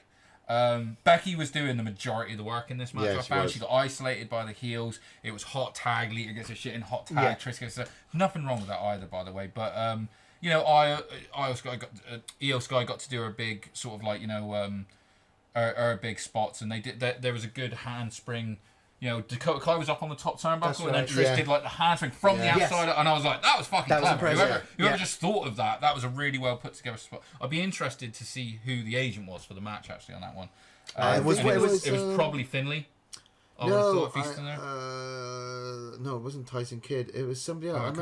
I remember. No, it wasn't Tyson Kidd because I remember seeing on a news feed it popped up. I can't remember her. The name escapes me, but it is definitely like an older. Whoever put it together, ruthless aggression guy, and then there was the manhandle slam for the top, and the faces won. It was one of my favourite matches of WrestleMania 39, just because it was 2 faces that I recognised from the Attitude Era, and like coming into this, I didn't expect to really identify a single wrestler for the whole event. So after having Cena, which I recognised, and then who else was there? There was someone else that appeared earlier in the night that I recognised. Miz, and Seth Rollins, and then Trish and Lita. So I was very happy. And even though they weren't the best, Lita doing that maneuver was excellent. They won, so just seeing them with the belts in the air, I was like, I was a happy. Well, they carried that on now because the Becky, Becky and Lita have the belts, but then Trish is. They lost it. Yeah, but I was going to say Lita got hurt, so it was Becky and Trish, and now Trish has turned on Becky, so they're setting that up for backlash. So the storyline is continuing then. Yeah. It wasn't just a WrestleMania. Got the belts and then losing on. Trish still needs money. Yeah, and she ain't doing OnlyFans. Well, I'd be subscribed. Have you checked? Yeah, I'd be subscribed. Trust me. So the next match we get, which is one I was really looking forward to, is Rey Mysterio versus his son, Dominic Mysterio. Question. Is it his question. son or is it Eddie's? Again, outside We've of done that as question. non-canon. Are they? Is this kayfabe? Are these biological? They are Yeah, actually they are, father yeah, and son. that's- Yes. Okay. Now, I loved the opening video of Dom in prison, being taken out by the Well, guards and Auschwitz. stuff. Yeah, His- man, the that whole was entrances for amazing. both of these And was then great. Dominic comes out. He's transported from jail and he gets pulled out handcuffed. But it's the fact that he's got the purple mask. It's the variant of the Yeah. one that he His wore father won against at Halloween Havoc. Eddie at Halloween Havoc. I loved that. He looked like a fucking star, and loads of people rag on Dominic, but I'm like, that kid is gonna be one of the guys that are like the future of the business if he stays at it. He's so young and he's already so good. He's small, but he is fast and he's agile Dude. and he's He did so well in a way. I know his legacy, and I know he has been wrestling for a bit, but he in a way, you're like, there's no way you should have performed that well on a stage that big that Well, early in your career. funny It's enough, amazing. I think he should have, because obviously he's. Well, no, I know that he did. I'm just saying, it's so impressive that he did. Yeah, you know? like I said, people have been ragging on him for ages now that he shouldn't be there. Ever since he first teamed up with his dad and they were actually fighting against Judgment Day, you know, everyone was like, Dominic shouldn't be there, Ray shouldn't be there, they're fucking over the hill, you're taking the spots from everybody else. But from a business point of view, I'm like, look, Dominic wants to do this. He's putting in the work with his dad. We just got to see how this goes. So then when they turned him against his dad, Oh man, and they built it up for weeks. dude, again, without being a prick, I was there. It was electric when it happened. We knew 2 weeks into him turning on his dad that they were going to face at WrestleMania. Fucking 8 weeks before WrestleMania they were going to face, and they built it up. They built it up. They finally get this match going, and once again, like I said, I'm not looking for the mistakes. But Dominic shouldn't be, like you said, that good on a stage like that for the first time, because how nervous can you be? How old is he? What? Well, man, I mean, 20? this is it. I mean, He's like, not even well, I'll tell you 25 what, yet. I'll come to it in a minute. Yeah. Because you make a really good point about like how nervous he should be, and I made a note about it. Because so Ray comes out in the low rider with Snoop. Yeah. Like, Ray gets 3 entrances. it's doing like He's got like Rey Mysterio. do you know what I mean? He's got his, fucking G thing playing. Yeah. Then he has Eddie Guerrero's Eddie music, Guerrero, which is amazing. yeah, And then yeah. he like runs up to the ramp to do his own entrance. And you're like, Ray is like, I mean, bear in mind, Ray went into the Hall Fan of Fame favourite, the night yeah, before. yeah. So this is a big weekend huge for him. fan You know? favourite, yeah. One thing I'm gonna say, and this is one thing that I fucking did my nut in. So this match was sponsored by Cinnamon Toast Crunch. Oh yeah, Was it? fucking round the side. Like, why would The giant hate- luchador Cinnamon Toast Crunch mascots. I'm like, you've just had matey come out of prison. Apparently, it's a blood feud between father and son, and then you got this dude in a square thing like. sponsored. God, that's so Oh, horrible. fuck me. Look, listen, I know it's got to be done, and again, I think I mentioned it. They did like 21 million just in ad revenue. That's incredible. Yeah. But fucking hell. But again, this is the funny thing. You're going to see more of this because at the end of the day, I saw some people going like, "Oh, why didn't they just put the fucking adverts in like the showcase matches that no one cares about?" It's like because the advertisers don't want their fucking adverts they pay in the those premium. matches. Like if Cinnamon Toast Crunch had their way, they'd have had it in the main Main event. event, And yeah. Roman Reigns would have come out arm in arm with 2 Cinnamon Toast Crunch guys. We'll get there, but Bad Bunny is on Spanish commentary as well, which is important for this match because he gets involved. Obviously, Ray getting to work against his son just makes my heart feel good because it's one thing that he's been wrestling with, but working against each other is amazing, and the crowd is so up for this. Ray starts whipping him with his belt, which is brilliant, and Cole on commentary is going mad because Cole's like, "Yeah, hit him harder" and stuff like that. It's really making me laugh. You got his family at ringside as well, so Dominic's mum, Wife and there, sister are there. And he starts giving them out, and he throws water in his sister's face. You say about the confidence thing, Dom, he does that, gets on the apron, does Eddie's. Yeah. Shit. I'm like, oh, this boy's having the time of his life. yeah. It's brilliant. Yeah. The pacing was really good, I thought. There was some, it's like fast move, big move, slow it down. Fast move, big move, and Ray lets Dominic really lead the match, I thought. There was oh my god, the spot where he did the float of Ray runs into Dominic, does a flip over, and Ray's head hits that bottom button. God, Yes. yeah. And I was like, well, he's dead. He's like, yeah. Jesus I was Christ, just like, yeah, that's it. was a brutal one. They do the greatest hits. You get the 3 Amigos reversed into a 619. You get the Judgment Day, which is Dominic's faction, come out for the distraction, and Damian Priest ends up, going to give him a chain to hit Mysterio. Bad Bunny comes off a commentary, stops him, and Ray ends up getting the win. it's all to set up for Backlash, which is in Puerto Rico, which Bad Bunny is hosting. Guess what? There'll be a match, you know. Yeah. So, I enjoyed it. It was a fun match. The good guys won this one. They needed to win this one. And also, because a lot of people are, oh, well, Ray's, you're supposed to hand the torch over. It's like, Ray's not fucking retiring. He's just in the Hall of Fame. I wouldn't be surprised if at WrestleMania 40... Yeah, could be his final one, And Dom beats him, and stuff like that. So, this was really enjoyable. Yeah, I mean, just in regards to the match, you guys enjoy this one? Yes, I thought it was good because I know the legacy of Rey Mysterio, and so seeing this, for me, obviously, I'm stepping into wrestling, big absence. So one of the best edits of the entire WrestleMania for me was the montage build up to this match. Yeah, it was great. I thought it was great. Bear in mind, you've not seen it, so I've not seen any of the build up. So all I got was that, and I was like, this is great. There's stakes in this match, and it's not about the title. It's about respect and honor and family. And so I was shows the way Ray was like, "I'm not fighting you. I'm not fighting you. I'm not fighting you." Yeah, says something to his wife. I'm going to break you. Boy, I'm going to whip your ass. So there was some story to get invested in here. There was heroes and villains. It was simple but effective, and of course their athleticism, the moves that they pull off, you don't see half the roster even attempting. And if they do, they don't pull it off like that. It's not my favorite type of wrestling, but very entertaining though. Very very good. Ones, they're building up for hair versus mask, aren't they?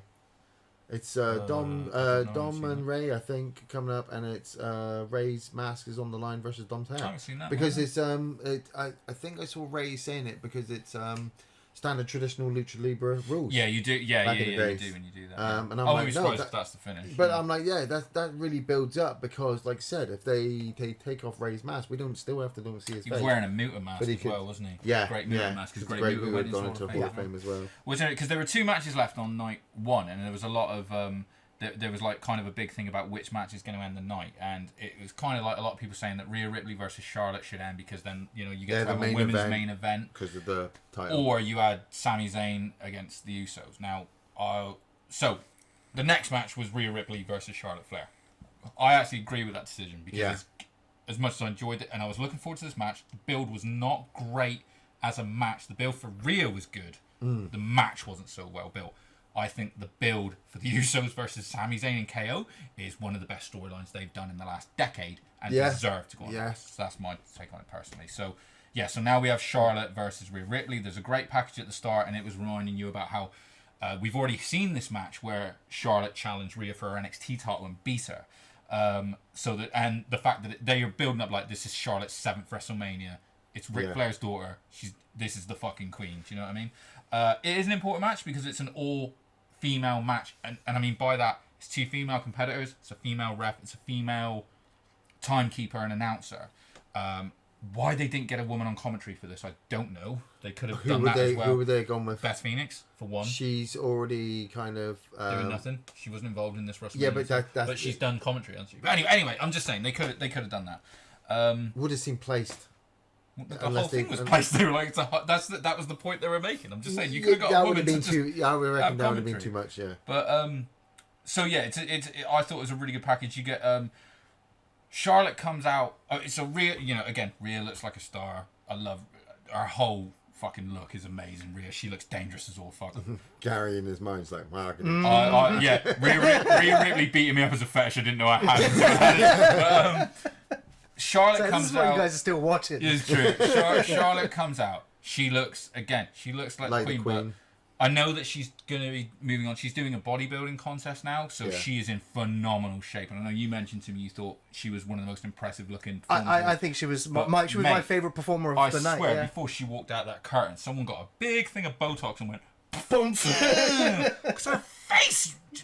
She come out with the guys I was watching it with. I was like, who the fuck is that? And she Charlotte Flair. I was like, really? She walked out like she owned the place. She did walk out like a queen, like a Flair. Yeah, she just exuded that, and I think she was brilliant. I thought she was also fantastic as a wrestler. Her performance was great. I think she carried most of the match. Obviously, it was my first introduction to Ripley as well, and obviously I was taken aback by her whole. Her look. Of course, it's very. Scary as fuck, right? It's very scary, yeah. But it's I was just like, but it's great because you've literally, it's almost like demon versus angel. Yeah. Almost, White versus black. Yeah. But yeah, it was really good. I was really surprised at some of the leaps that they did in and out of the ring. The near falls. Mate, this was a hard hitting match. Yeah, it really was. I thought it was a slow pace at the start. I thought it started maybe a bit too slow, and for a minute I was a bit like, oh shit. Yeah. I was worried it was going to be like AJ and Nakamura when they finally sort of the pace weren't right. But mate, when they started hitting the big moves, I mean, there's a couple of suplexes. Rhea hit a suplex on Charlotte at one point where she took her over the back. Charlotte flipped over, but she didn't get her arms up, and she just fucking face. That's right. I rewound and watched that again, and I was like, man, you did. Man, I'm glad you had all that Botox injected in your face. You didn't have to feel that. Yeah, Jesus. she took a cut to the nose. But the thing is, I think I might still prefer. I kind of wish that she'd had her helicopter entrance again, like. Yeah, but she's done it. It was only that was a tribute to the one that Ric Flair did. Yeah, no. But what I'm saying is like building up towards that match. Knew that Rhea was built up to be taking the title from her, and the fact that they had stuck such a spotlight on Ripley over the last couple of weeks, 2 months. It was like, why wouldn't you put the title on her? Obviously, Charlotte is the title holder, and it's like she just didn't get enough time over SmackDown to be like, oh, she's an actual legitimate threat. I agree. I don't think the build to the match was particularly So giving her her helicopter entrance isn't the fact that, like I said, it's a homage to Ric Flair. But it's just to keep her at that queen level. I mean, I think just the way she came out, they made her. You got I love the way Charlotte they sold Flair. her on commentary. I think she's the most athletic female wrestler I've ever seen in the years that I've ever watched her. She outshot. She would wrestle Lita and Trish and even Becky round the corner any day. But I think the finish was good though. I thought it was a good. Yeah, great finish. Like but she's got her on the top rope. She's got no shift from that queen persona. Where does she go from there?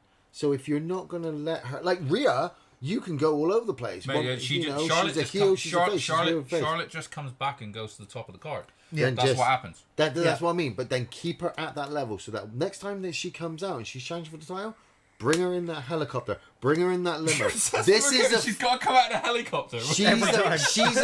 She's got to come out in a helicopter. That's what I'm I mean. not fucking watching. She's a flare. When she comes out, people go, "Oh fuck, Charlotte's here, and she's gonna take that title from you again." That's how it felt.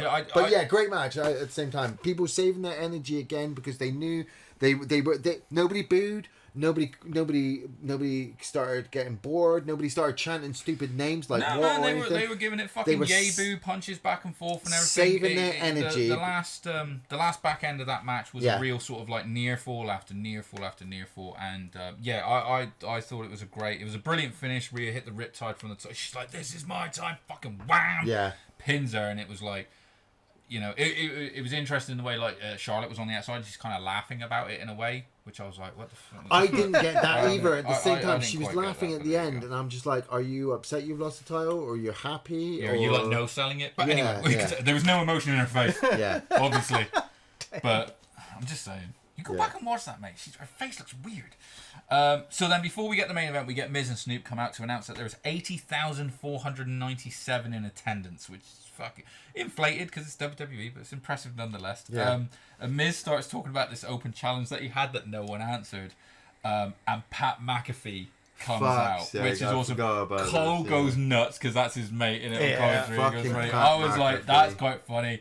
It's a good bit of slot to get people. But this is. It was to end it. No, but honestly, the whole purpose of this, and it's clever, is you've just had this huge match.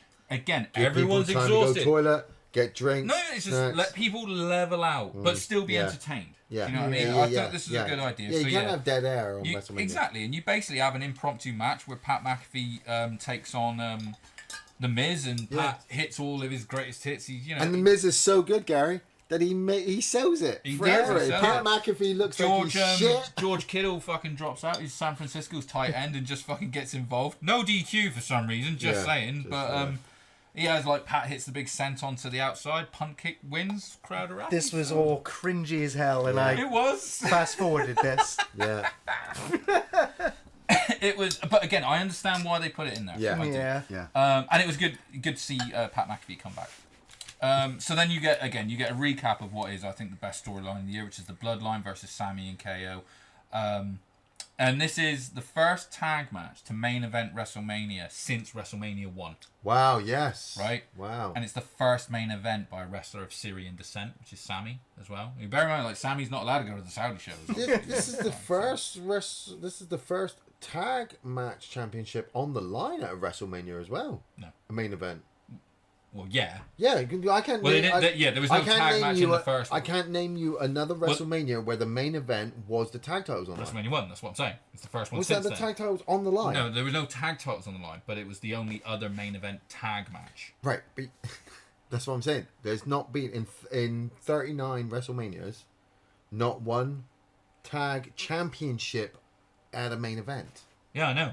Amazing. Because this is the first one since the first one. So, but and also it's double. I know what I'm saying. No, but it's double main event for KO as well because he main event last year with Austin. Oh, So KO's got 2 WrestleMania main events back to back, which is pretty fucking impressive. You know, that's cool. So we get some horrific performance with terrible auto tune before the Usos come out. Some guy I'm assuming they're fans of, but that was I made a note. I literally made a note that was like, this is terrible. I think I was still fast forwarding from the other thing. Yeah. But again, Champs coming out first annoys the fuck out of me. Yeah. I don't care about the situation, but they get the second intro in the ring, so I'll let them off. I was very surprised that it was either Jimmy or Jay. I'm pretty sure it's Jimmy. Had looked like he put on a bit of weight. Well, they fluctuate. Samoans do. They're bred big. Yeah, but so Jay's always been really good over the last couple of months Jay's because pretty he's fucking in lean, pretty shit. And Jimmy's Well, obviously. I mean, if it didn't affect him during the match. No. I thought they looked great, and you get all the stats on commentary. There's 622 days that they've had the championships for. You get KO comes out first interest, and they've got like on the entrance they've got like plinths, haven't they, up? So like KO goes and stands over. Yeah. Man, when Sammy's music hit, what a fucking pop! Oh my god, that was amazing. So we get the intro. Obviously, you start with like Sammy and Jimmy originally, and then he sort of tags in Jay because that's one of the big parts of the story is Sami Zayn and Jey Uso. Obviously, it's perfect. I really enjoyed the fact that you've got like you got the Usos beating on Sammy and taking time, letting the story play out. You get like a bit of a hot tag to KO. Some of the big moves start coming in, dives to the floor. Mm-hmm. You got lots of kickouts. They're lots working and lots so of well together. Absolutely, two teams that know exactly what they're doing. As it sort of like goes on, the crowd is still singing like Sammy's theme tune. It's just brilliant. They're so up for it. KO gets double teamed. Sammy comes back in, starts suplexing on the apron, and there's a swanton kick out as well. But you get the Usos still looking strong all the way through it. And it kind of then enters this next phase in the match where it starts to go a bit fucking dark. Like Sammy starts taking, like KO's out. Sammy starts taking a beating. Yes. And there's so many double super kicks that he's kicking out of. To a ridiculous point, one might say. People are like, they bought off 26 like, super kicks last night. It's like this, the Usos, that's what they do. KO attempts to get like a power bomb on the tables, and the Usos end up putting him through so they can keep doing something. They 1D him and he kicks out, and again there's a big sell. No one's ever kicked out of the 1D. Yeah. And then Jay's got Sammy in the corner and just slaps the shit out of him. Yeah. Like there's loads of verbal. He's like, I thought you were my brother, and like you can see the shots are connecting. The camera's right there. Yeah. There's some good storytelling in this match. Yeah, they're working so well together. The storytelling is so well. And Jay hits the haluva kick as well on him, which I thought was awesome. And again, fucking pow, hits him right in the chuff. So you got like Sammy goes to like Jay comes in with a haluva kick and he hits a fucking exploder into the turnbuckle, which is amazing. He did it like twice, didn't he? Yeah. And then it builds, doesn't it? Where you got like he tags him and he hits the pop-up powerbomb and stuff, and you get all men doing a face-off. I mean, how many weeks did we know that they were going to go for the title? They were getting those titles from them. It took almost until like the last couple of weeks, I suppose, because it was all like, KO won't team with him and that. So and then it built very quickly, to be honest. But what I got to give them credit to as well is like this is the beauty about wrestling, the history of it. Like, fucking Sami Zayn and Kevin Owens had worked the indie circuit with each other. In the area as well, like in LA. Yeah, they had trained together at a very young age to become wrestlers. People have put the backing on Kevin Owens, so that obviously he's been title holder many times in all the different places they've been. Sami Zayn, not so much. He was El Generico. Oh no, he was massive. He was huge in the indies. Yeah, but he then comes to NXT and they have their whole rivalry in NXT as well, didn't they? But Kevin Owens, once again, he's getting the pushes. He's the first one to go to Raw. He's the one who gets the title. He's the one who's obviously the bad guy with the Sami Zayn stuff. You know, they've been going off in two different directions for a little while, and then somehow magically it all comes back for this bloodline storyline where leading up to WrestleMania, I'm like, these two guys are main event in WrestleMania in a tag match. This has probably been their dream since day one that they got into a squared circle, and now they're here doing it. Like I said, being stupid again, I'm not wanting any mistakes to happen. Hear me out. I'm a wrestling fan. I'm not wanting any mistakes to happen. How many times you're going to but say I'm that watching this and I'm like, if they manage to pull this I didn't off, suggest paying her for sex. I'm just saying. if they manage to pull this off without a slip up, a mistake, a botch, an accident, this is going to be one of the greatest moments of these two guys' life. Well, I'll tell you the ending if you want, and you'll see there is no botch. Forget about the 80,000 people there. For Sami Zayn and Kevin Owens, they could never wrestle again after WrestleMania 39 because of that one great moment. That's what I think. What, you think they can't wrestle anymore?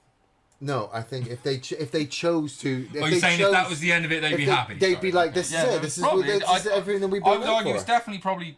I would have thought it's probably the biggest moment, because, I mean, like I said, the ending is pretty spectacular, the way, like, there's so many false finishes, you know, everyone's kicking out of everyone's finisher, which sometimes annoys me, but I was fine with it in this match, you know. You get, like, you know, the double splash on KO and a kick out. You get double super kick to KO up on the turnbuckles, and then Sammy takes out Jimmy. KO suplexes Jay off the turnbuckle and tags Sammy, and Sammy hits 3 haluva kicks, one after the other to Jay in the corner. The crowd are just jizzing at this point. It's the huge. The third one I was just like, he definitely didn't hit that one. KO stuns Jimmy as he tries to get back in. 1, 2, 3. New undisputed tag champ. Amazing way to finish that first night. I'm putting that as, since they split, that's the best night one of a WrestleMania I've ever watched. I've got to admit. Yeah, and like you said, but like I said, with that whole ending, kind of just got better as it went on. Really, from a like, slow start. I agree. At the end of night one, I'm just like, if I was in that crowd, best night. All the matches have all paid off really well. Devastated there were no botches, aren't you? Other than Charlotte Flair, who got kind of scuffed in the face. The end of night one, I was fucking clapping because with all the rest of the night I watch, like I said, as an AEW fan, sometimes you can spot their mistakes. So you're used to botches. But I also watch Botchamania as well, so I saw. Yeah, you said you watch AEW. I know. I saw because there's a guy on YouTube who does Botchamania. I saw how he tried to make it look, because that's what they do. They take the tiniest mistakes to then make it look really, really bad. Where I'm stringently watching night one of WrestleMania, and I'm like, holy fucking shit, you've just pulled off one of the best WrestleMania nights of all. Yeah, and you can just see that everyone just goes like we're going hard tonight, right? Yeah, with all the talk of merging and selling and what they're going to do with this and that, do that. When we lead into night two, what we didn't realise was that Vince McMahon was behind the curtains fucking pushing things into place. But shall we get into night two? Yeah, man, sure. Fucking Omos versus Lesnar. Yeah, I mean, what the fuck? Where did this come from? Well, I mean, like, to be honest, I didn't mind this because it was like Clash of the Giants, wasn't it? You know, it was a fucking. Omos made Brock Lesnar look tiny. How the fuck is crazy. that possible? That alone is amazing. And do you know what? It was great when Lesnar's music hits. That crowd went fucking ballistic, and you were like, you know, when people say, "Oh, I'm so sick of bringing Lesnar back," and you make that argument, it's like, he's a draw. And like, is he really? And when you see the crowd like that, you're like, yeah, he fucking is. I like to watch Lesnar. He's a beast. Yeah, and this also, is like Cena Theory the night before as well. Kind of. Yeah. As in, it's to make. Yeah, but this is a better version of making the new guy. Yeah. Because he beats Omos, but mate, when Lesnar bumps for you, it's a big thing. You know, Omos is, like you said, he's throwing him around. I mean, look, it was a 5-minute match that included 2 bear hug spots. Yeah. It was not a fucking fast-paced Omos was working with Brock like, what do you want me to do now, Brock? Throw me into that corner. Put it this way. Omos grabs him and hits him with a fucking forearm, and Brock takes a bump. Yeah. That's huge. That was huge. You know, so he really did great work. Great facial work from Brock as well. So he's got great, like, fucking, you know, he has great reactions to being hit. Unless you're Braun Strowman, then there's a bad reaction. But It was just forearm slam. Making a slam look strong is a fucking work of art in wrestling. Yeah. Almost picks him up, slams him, and it's like, fucking hell, because it's you coming Made down him look from like up a here. child. I'm It like, this looked first really time good. for Brock. 2 F5s, Brock wins. But I was like, that was cool. That's all right. Yeah. And I wrote down it's a better version of match 1 from night 1 to get the new guy to look good, and it's what it needed to be. I think Omos still needs a little bit of work. Listen, I'm never a big fan of like the just massive dude. He's never been that good. The Big Show, But I think Andre might be the exception. I think he should have, and it's a problem that you get with a lot of these monster characters. You've got to just go. Like Brock Lesnar is a monster. He enters into the ring. He just pounds on whoever. I've said this since I ever saw him come into the ring. It always looked like he was no selling and beating the fuck out of his opponent. But everybody he works with is safe. They're not harmed, and it actually pulls off. That's what Omos needs to do. Beat on his opponent, make him look like he's absolutely hurting, but actually, no, he's fine. That match, it was more like, Mr. Lesnar, can I throw you now? Yeah, just throw me, okay? You tell that Lesnar was like, I mean, at the end of the day, he's not going to do anything he doesn't want to do. Yeah, exactly, yeah. So then we have the women's showcase match. So much like night 1, you've got Liv Morgan and Raquel Rodriguez versus Natalia and Shotzi versus Chelsea Green and Sonya versus Ronda and Shayna. This was my sleep match. Well, it was a quick start, at a fast pace, quick tags, everyone's getting their little moment in the ring, and there was a lot of focus on Liv Morgan and Raquel, which makes sense in hindsight, looking at Raw, because they've then gone on to win the titles, and so they give them a lot of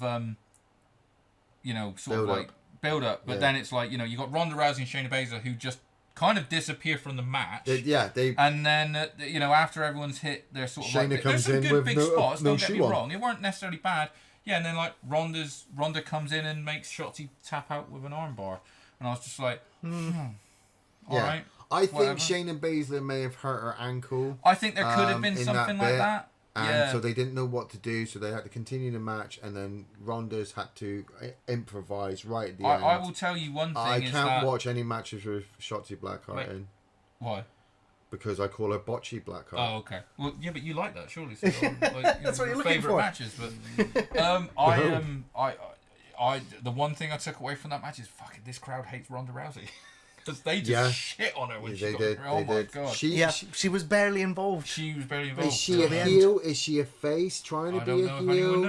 Is she a face being a face but actually wants to be a heel? I don't know. And the fact that all she's got is her armbar.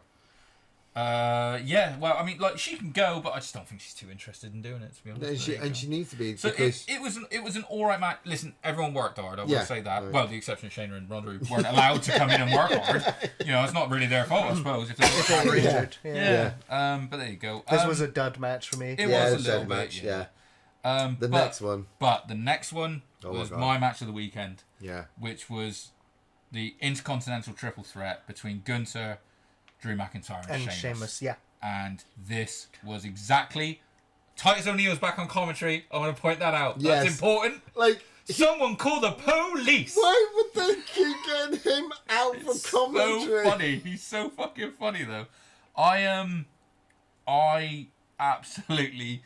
This is exactly what I wanted, was 3 big, hard-looking bastards visibly beating the shit out of each other. Gunther, it actually had some impact in the moves. I will say, because I watched the Rumble, and Gunther was the most impressive in that Rumble. He had the showcase run of the Rumble. And so watching him, Sheamus, who I've seen wrestle before as well, I was like, these guys really know their stuff, and they worked really well together. Very much a highlight. This was like if you played like WWE 2K23 and only hit the power moves. In all the way through the match.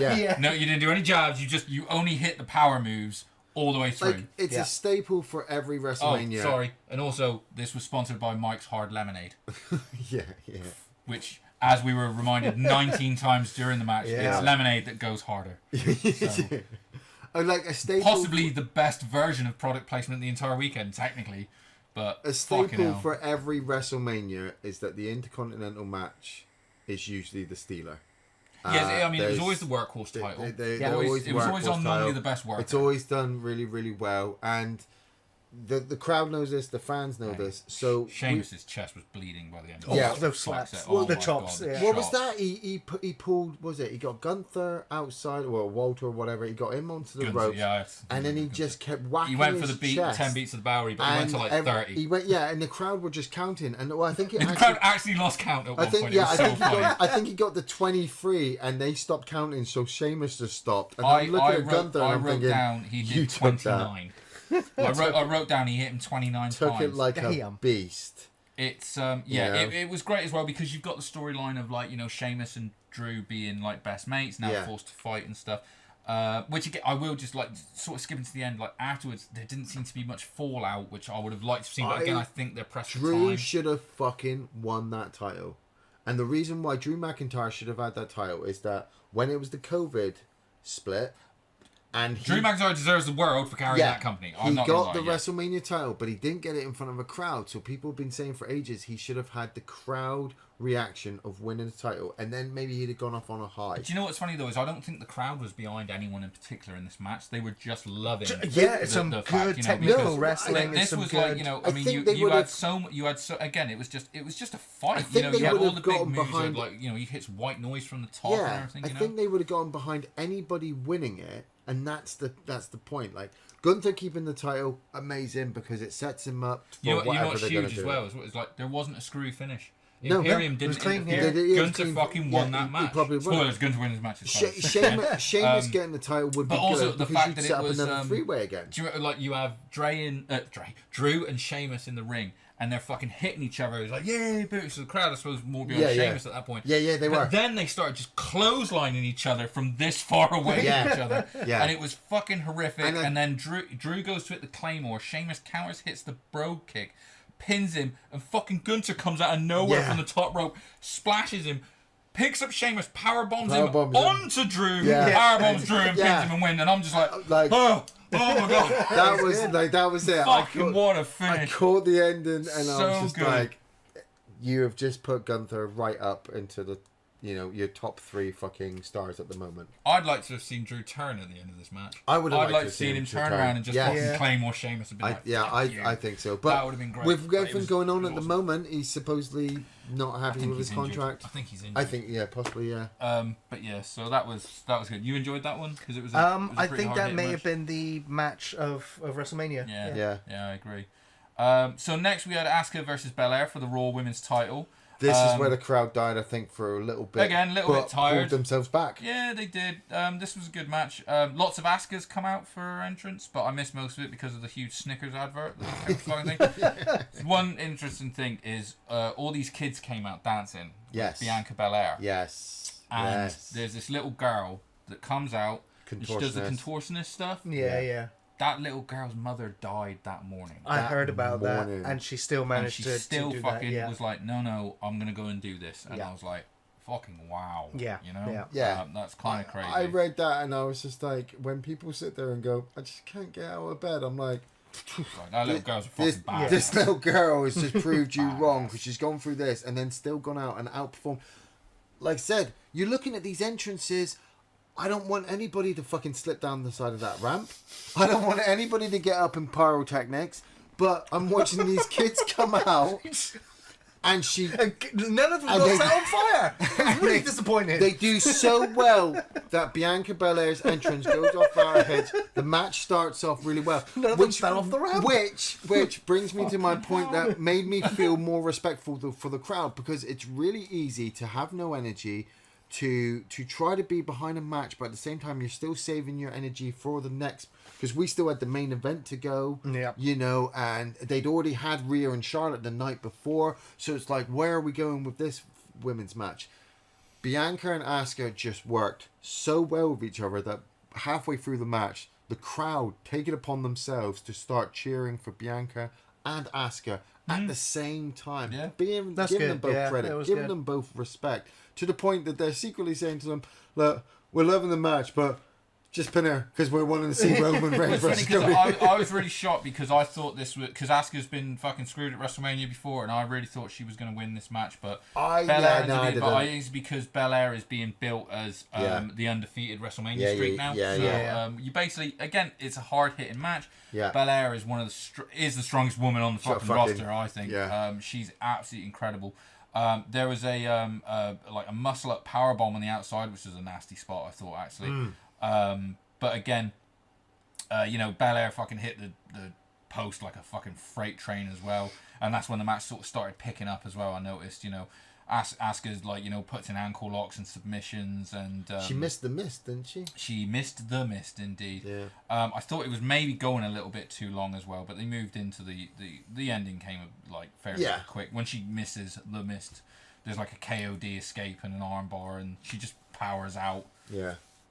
KOD, Belair wins. I was just a bit shocked that I was almost like, why bother with Asuka if you're going to do this? But it also made sense, I suppose, to keep Belair's streak going. Yeah. And they had Rhea on so the night after before. this, right, one of the weirdest things that's ever happened at WrestleMania happened, which is obviously what you were waiting for all evening, based on The injuries. So Miz and Snoop are out to announce the 81,395 in attendance. So both nights, this is impressive. 161,892 are both across both nights, which is amazing. So Miz is all pissed off that Snoop allowed the match to happen the night before. So Snoop offers another open match, and everyone, oh my god, who's coming out? Who's coming out? Fucking Shane McMahon. Shane McMahon. Who's been missing since the Rumble. He's been fucking persona non grata after the Rumble. Yeah. So just in my own personal, I groaned. I was like, oh, fucking really? I groaned as well. So they start having a fight. He starts throwing his shit terrible punches as he does. And now, listen, I'm not a fan of Shane McMahon, but I did not like what happened next. And you never want to see, well, unless you're him, you never want to see an actual injury happen. But basically, you do. They do a because you want to see how they recover. You want to see how they recover because the show must go on. And so, what does he do? He tries to do a leapfrog. Hold on. He tries to do a leapfrog over Miz, lands, and fucking tears his. There's a crisscross spot. Shane ducks under, and then he does a leapfrog, and as soon as he lands, that's it. His knee goes, and he tears his quad, just like his dad, just like his brother-in-law. It's just a McMahon terrible quad gang. Kevin Nash started this tradition. I thought it was set up. I thought, they've set this up so that somebody else will come out and face Shane. Second he hit that but then people start taking a moment, and I'm like, oh shit, no, this is real. The How are camera they going to lingers recover? on Miz for ages, right? And it gets to the point where even Miz does a couple of side eyes at the camera, like, fuck are we doing? What do I do? Right, who knew that Snoop Dogg had some of the best wrestling sort of instincts of all time? Yeah. Cracks Miz in the jaw and hits the world's worst people's elbow on him. I've ever seen. And the ref counts it, and the crowd, as they get Shane out, obviously in the crowd go nuts. And I was like, do you know what? For making chicken shit out of into chicken salad, Snoop deserves an award. He fucking saved it. He thought he was thinking fast, and he did something for an on-the-fly finish. I give him 10 out of 10. Yeah. Because that as bad as it looked, it did look terrible. It would have been worse if they did nothing. Yeah, exactly. Yeah. It was really bad. They got to keep it going. That was a thing that happened. I did see a little video that somebody had pulled from the side of the ring where you actually see the cameraman looking at Snoop going, "Punch Miz! Yeah. Punch Miz!" Yeah, that had nothing to do with the match. That was just the cameraman he was yelling it on night one as well. Yeah. So the next match is the Hell in a Cell with the Demon Balor versus Brood Edge. I might know because that's how he was advertised when he came out, which I thought was a bit weird. And you get a Pope's Exorcist intro with Russell Crowe, and I was like, oh my god, is he going to be special referee? Again with the advertising, I don't know what to tell you. But anyway, so thankfully he's not involved. First of all, it's the original cell. It's not the fucking red one. It looks so much better as a cage. Yeah. So I'm happy with that. So Edge gets a Slayer entrance. Yeah. Slayer's fucking playing. There's no Gangrel or Christian. Everyone needs to calm the fuck down, alright? Everyone's like, fucking Gangrel, Christian, they're gonna come out as the Brute. No, they don't. No, they won't. Alright? And everyone afterwards was, I'm a bit disappointed. I'm like, no one ever fucking remotely teased they were gonna. No, it was rumor mill. This is Spider-Man No Way Home all over again. Or fucking multiverse all over again. With where's Tom Cruise? So yeah, he comes down. But he comes up with like sparkly skull and fucking wings and stuff, which I was like, all right, Edge, whatever you want. And then they pan away, I guess, so he could take that off, and and then it's not Brood Edge anymore, it's Edge, and he does the Ultimate Potential. Yeah, classic. Demon Balor gets a super scary slow-mo smoke bomb with a CGI Cthulhu monster. Theatrics from both of them were great. Yeah, it was great. I loved, if you watch it, so Balor comes out and they have these two guys in front of him, bent down, all in black, so no one can see them holding the smoke things for him to take, and then cameramen run down. It was fucking hilarious. But it's Demon Balor. Theatrical I'm all for it. Set up, very theatrical. Yeah, it was really, really good. Now, so again, this is like Demon Balor sells nothing. Like they get color coded weapons out real quickly, like a purple fucking kendo stick and red chair and stuff, and they start hitting. You know, it's like if you played 2K23 and just battered each other with brightly coloured weapons. Yeah, I forget. Balor won this one. No, Edge won. Edge So there's a lot of weapon shots. I mean, like he does the Uso spot where he sort of like he sticks him in the corner with the kendo sticks, which is all right until you realise he could just drop and get out. Well, there was I think a pretty botched. There was Ian's favourite moment of the weekend where. Well, no, it was which a I ladder. didn't see because the camera didn't pick it up. Yeah. Well, kicked into his face. He threw the ladder, and it just hits Balor right on the top of the head. Yeah. Now, in retrospect, we know he needed like 14 stitches to close that bitch. Yeah. Or so he'd been bleeding all over. He hits the deck, and you can see the blood is hitting the mat. And the ref stops Edge, and he signals. And they don't bury it on. He's like literally. They've said he's asked for the medical staff to come in. So they open the case door, medical staff come in. Now what happened? I mean, Edge starts like going around pulling more weapons out, and the camera follows him to buy time. That was the one I missed it. That's why I missed it. So what happens is the medical staff come in, inject Balor in the fucking head with a numbing thing, and then stop the bleeding, and then glue his head shut. Yeah, and then carry on. And then he's like, let's go. And to be fair, even when the ref, what you do see, even on the replay, is Balor like looks up at the ref and is like, fucking do not stop. You can see he's like, do not stop this match. And the ref's like, fucking no way. You're bleeding You're everywhere. bleeding out, you know. So again, they get back and it doesn't be any less physical. There are table spots. Fucking Edge takes that spear into the ladder, which is brutal. Yeah. But then Balor, like he hits a couple of coups de grace, he's got Edge on the table. He goes to jump onto the top rope to do his stomp, and then instead he jumps onto the side of the cell, onto a platform. A little that's tiny there. platform there. Fucking jumps off through the table. Edge gets out of the way, thankfully. And then, basically it ends up... There's a lot of... I mean, Edge does the Impaler, like Gangrel. He does the Unprettier. Yeah. You know, he does all the greatest hits, a lot of near falls, and then beats him with a concerto. But that's what I said to you after. Which I was a little bit like... did Edge really need it?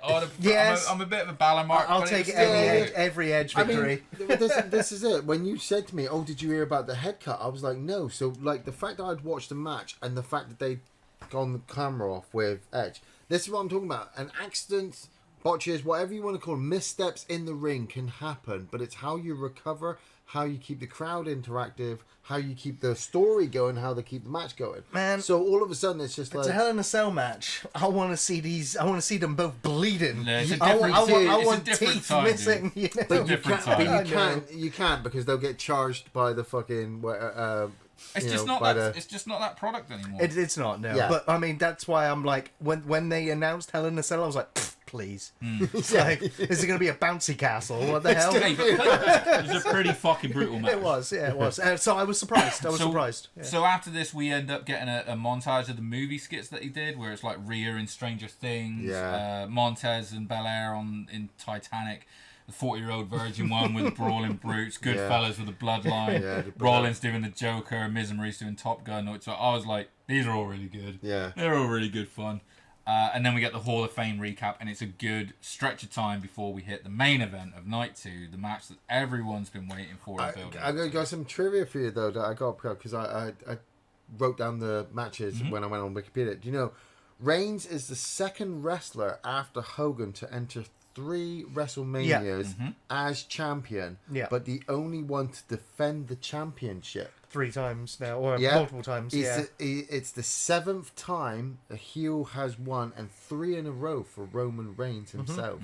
So he is on. He's record setting now. I've got some more bits for you, but you're absolutely right. I mean, first of all, we have Cody come out. The pop for Cody shows that he will never be as white hot as he is at Just that won the very Rumble. moment. Yeah. It looked like he was set to take This it is the night. one. He's in full Cody mode. He looks amazing. His costume was amazing with the wings on his back. He's got his family at ringside, including little Brody Lee. Yes. And this is important because no one. There's something that I'm going to touch on later that no one picked up on it, and I didn't until I watched it the second time. But he takes his weight belt off. Yeah. And he gives that to little Brody Lee, doesn't he? And they're all signed. It's all signed at the back. Signed at the back. That's not it, but I'll get there. But it's a really nice moment. Roman gets a symphony of pianos to play him in. Of course. Comes out with him. Fucking. There's a huge heel reaction. The crowd are white hot for Cody to win this. But they're still behind Reigns as well because they love Reigns. Yeah, but I mean, I'm just saying, you can hear it. Everyone's fucking boo because they want the title to change hands. Now, so straight away, the first words that you hear from the commentators are 945 days. And I was sat there watching, I went, he ain't losing. There's no way. He's too close to 1,000. I didn't think he was losing. They're not going to do it. It's the first thing you hear. The only ones with more are Pedro Morales, Bob Backlund, Hulk Hogan, and Bruno Sammartino. Bruno Sammartino. That's where he's at right now. Bruno Sammartino is the only one. I don't reckon he'll beat Sammartino. That's 7 years I over would be shocked. 1,000 days. I would be shocked, but he's going to break 1,000 days. Yeah, but Bruno Sammartino's like 1,400. Oh yeah. I don't days think or he'll something. beat Bruno, but he'll beat 1,000. This Yeah. is a big fight feel. Roman gives it the acknowledge me bit before the match and everything like that. It's a slow start in a good way. Lockups, exchanges, takeovers. Every time Roman gets hit by something, he's got that great "I'm surprised he could do that" to me kind of sell, which he just always makes holds his Cody jaw look like, he does always like, he hit my jaw. Heyman on the outside giving him a pep talk is worth every Fucking penny in the world. He's Heyman. so Good fucking good. How much money is that motherfucker making? Loads. Like, It breaks down. You got a bit of chain wrestling, and then Roman starts in with a brawling, gets cut off by Cody. There's a great disaster kick into a powerbomb counter, which I thought was great. As everyone's kicking out of everything, and you keep getting he keeps putting him outside the ring because Solo Sikoa's out there, and he keeps sort of threatening to get involved. So he jabs Cody in the ribs with a chair, and every time it's almost like the ref almost catches him, right? So they go back and forth. There's like powerbomb attempts. There's a powerbomb attempt into a backdrop through the table, so Roman's dropped there. Then you have a Cody cutter kick out. Heyman's going nuts. The facials are amazing. So Solo then, the way he gets Solo gets ejected because the ref hears him hitting Cody with a weight belt. yeah. So he went and took that weight belt off of little Brody Lee, and no one fucking said a word.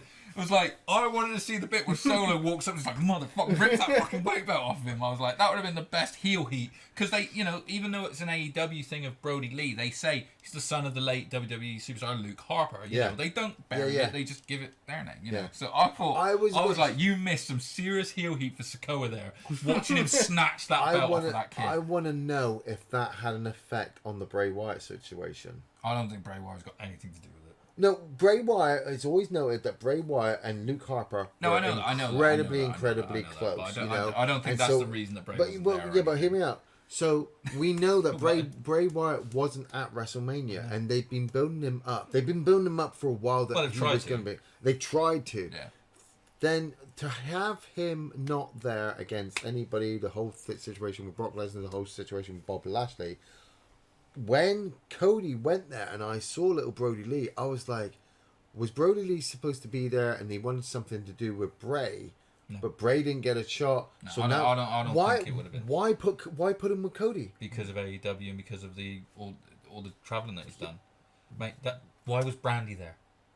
Because he's Cody's wife. Right, and she's from AEW as well, really, isn't she? She's not wrestled in WWE. But little Brody Lee's not Cody's fucking son. It's got anything to do with it. I'm just saying, okay, listen, I don't think it's got anything to do with Bray Wyatt. Only real wrestling marks like us would understand the message between the belt going to that. But that's what I'm saying. It's just like... Alright, but put it this way, I don't think it had anything to do with Bray Wyatt, though. I just don't. I don't think it would have been. I don't think if Bray Wyatt had been at WrestleMania, you'd have seen little Brody Lee at Bray's match. But I think at the same time as Bray Wyatt would have been finding out that little Brody Lee was possibly being utilized by Cody as a ringside accessory for just a little camera thing, it might have just been a little bit of a slap in the face to go, hold on a minute, that's my friend's son that you're utilizing there to just to kind of wrestling business. I know, I get it. Yeah. I think they're fucking desensitized. Deep, we're going deep on the cover now. Yeah, carry on. Well, no, like I said, it comes down. The finish is that there's like a long stretch of just kick out and near fall on both sides, builds it, and it absolutely felt at one point. I mean, like you have Cody goes to the crossroads because there's a ref bump and a double down, and then the Usos come out. Yeah.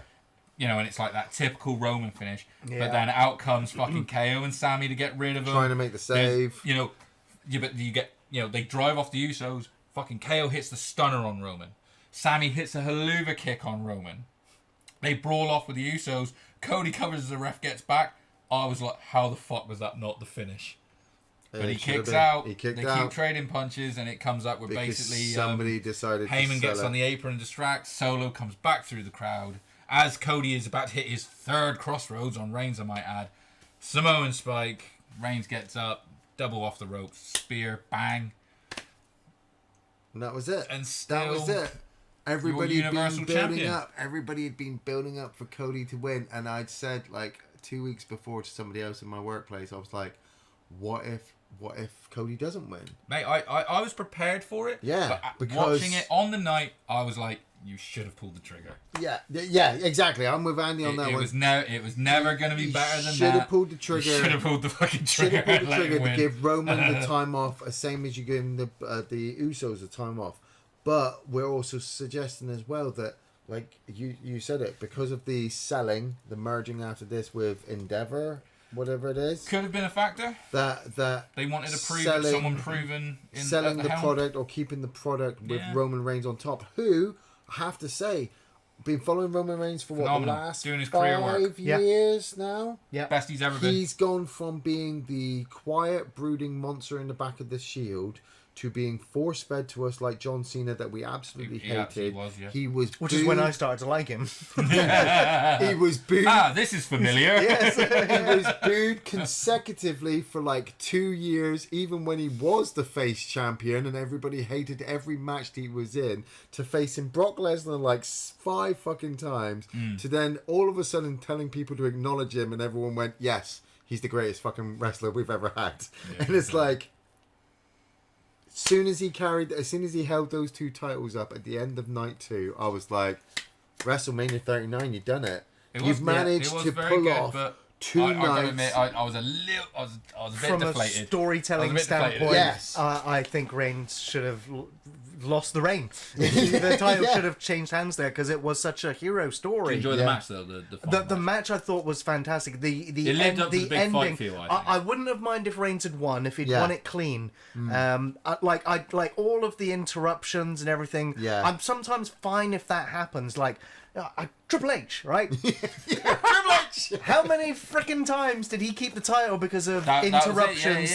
Thousands. Yeah. But the thing that I like the most about Triple H is that when he went against Stone Cold, at the end of it, he won fair. He won clean. Yeah. Same with The Rock, with Triple H and The Rock. All of those big opponents that he went up against, other than Undertaker, he won clean. He made a mistake. He kept trying to fight him at WrestleMania. Keeps getting steals and robs and cheats, and I'm like, I know he's good enough. Yeah. But if he had won over Cody clean, I would have been like, I'm fine. And the only reason why you don't have a clean endings in wrestling is to keep the story going, keep both wrestlers strong so they don't lose face, blah. So for me, for a WrestleMania main event, having it ending on a cheat or a robbery, for me, it's just a really shitty way to end, fucking 6 hours of wrestling.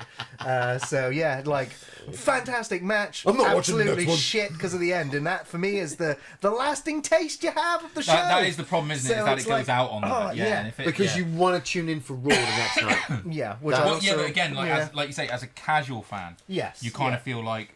So Triple H in the press conference was said to him, the story doesn't end here. And he's right. He's like, the story continues, but stories within the big story do end. Yeah, and like I said, for someone like you who maybe is like, I just want to watch the big event, you're kind of like, Well, that was a fucking wet fart of an ending, because like It nothing mattered. Really. I'm not gonna Yeah. I'm not gonna watch Raw now. No, I'm not. I don't No, care, you know, I will which is tune in fine. next Rumble and see if Reigns is still champion. And what again is interesting is because they're booking for you, not for us. Yeah. It's kind of interesting that they went that way, because I don't know how many people they thought were gonna then like that, continue to. Well, who knows? Hey, listen, they're making all the fucking money. Right. They're worth, Well, worth more money than they ever could be now. Like I said, they're fine. I'm Don't excited worry. to see Cody versus Brock, because they're starting a whole Brock Lesnar Cody Rhodes I think storyline it's now. going to be a good fight. I'm hoping that Cody, because we even Andy and I both said if Cody takes losses against Brock, they're burying his character. Cody does need to win. But if he gets the victories, then at least it builds him up to then take the title when and if they decide to give. Because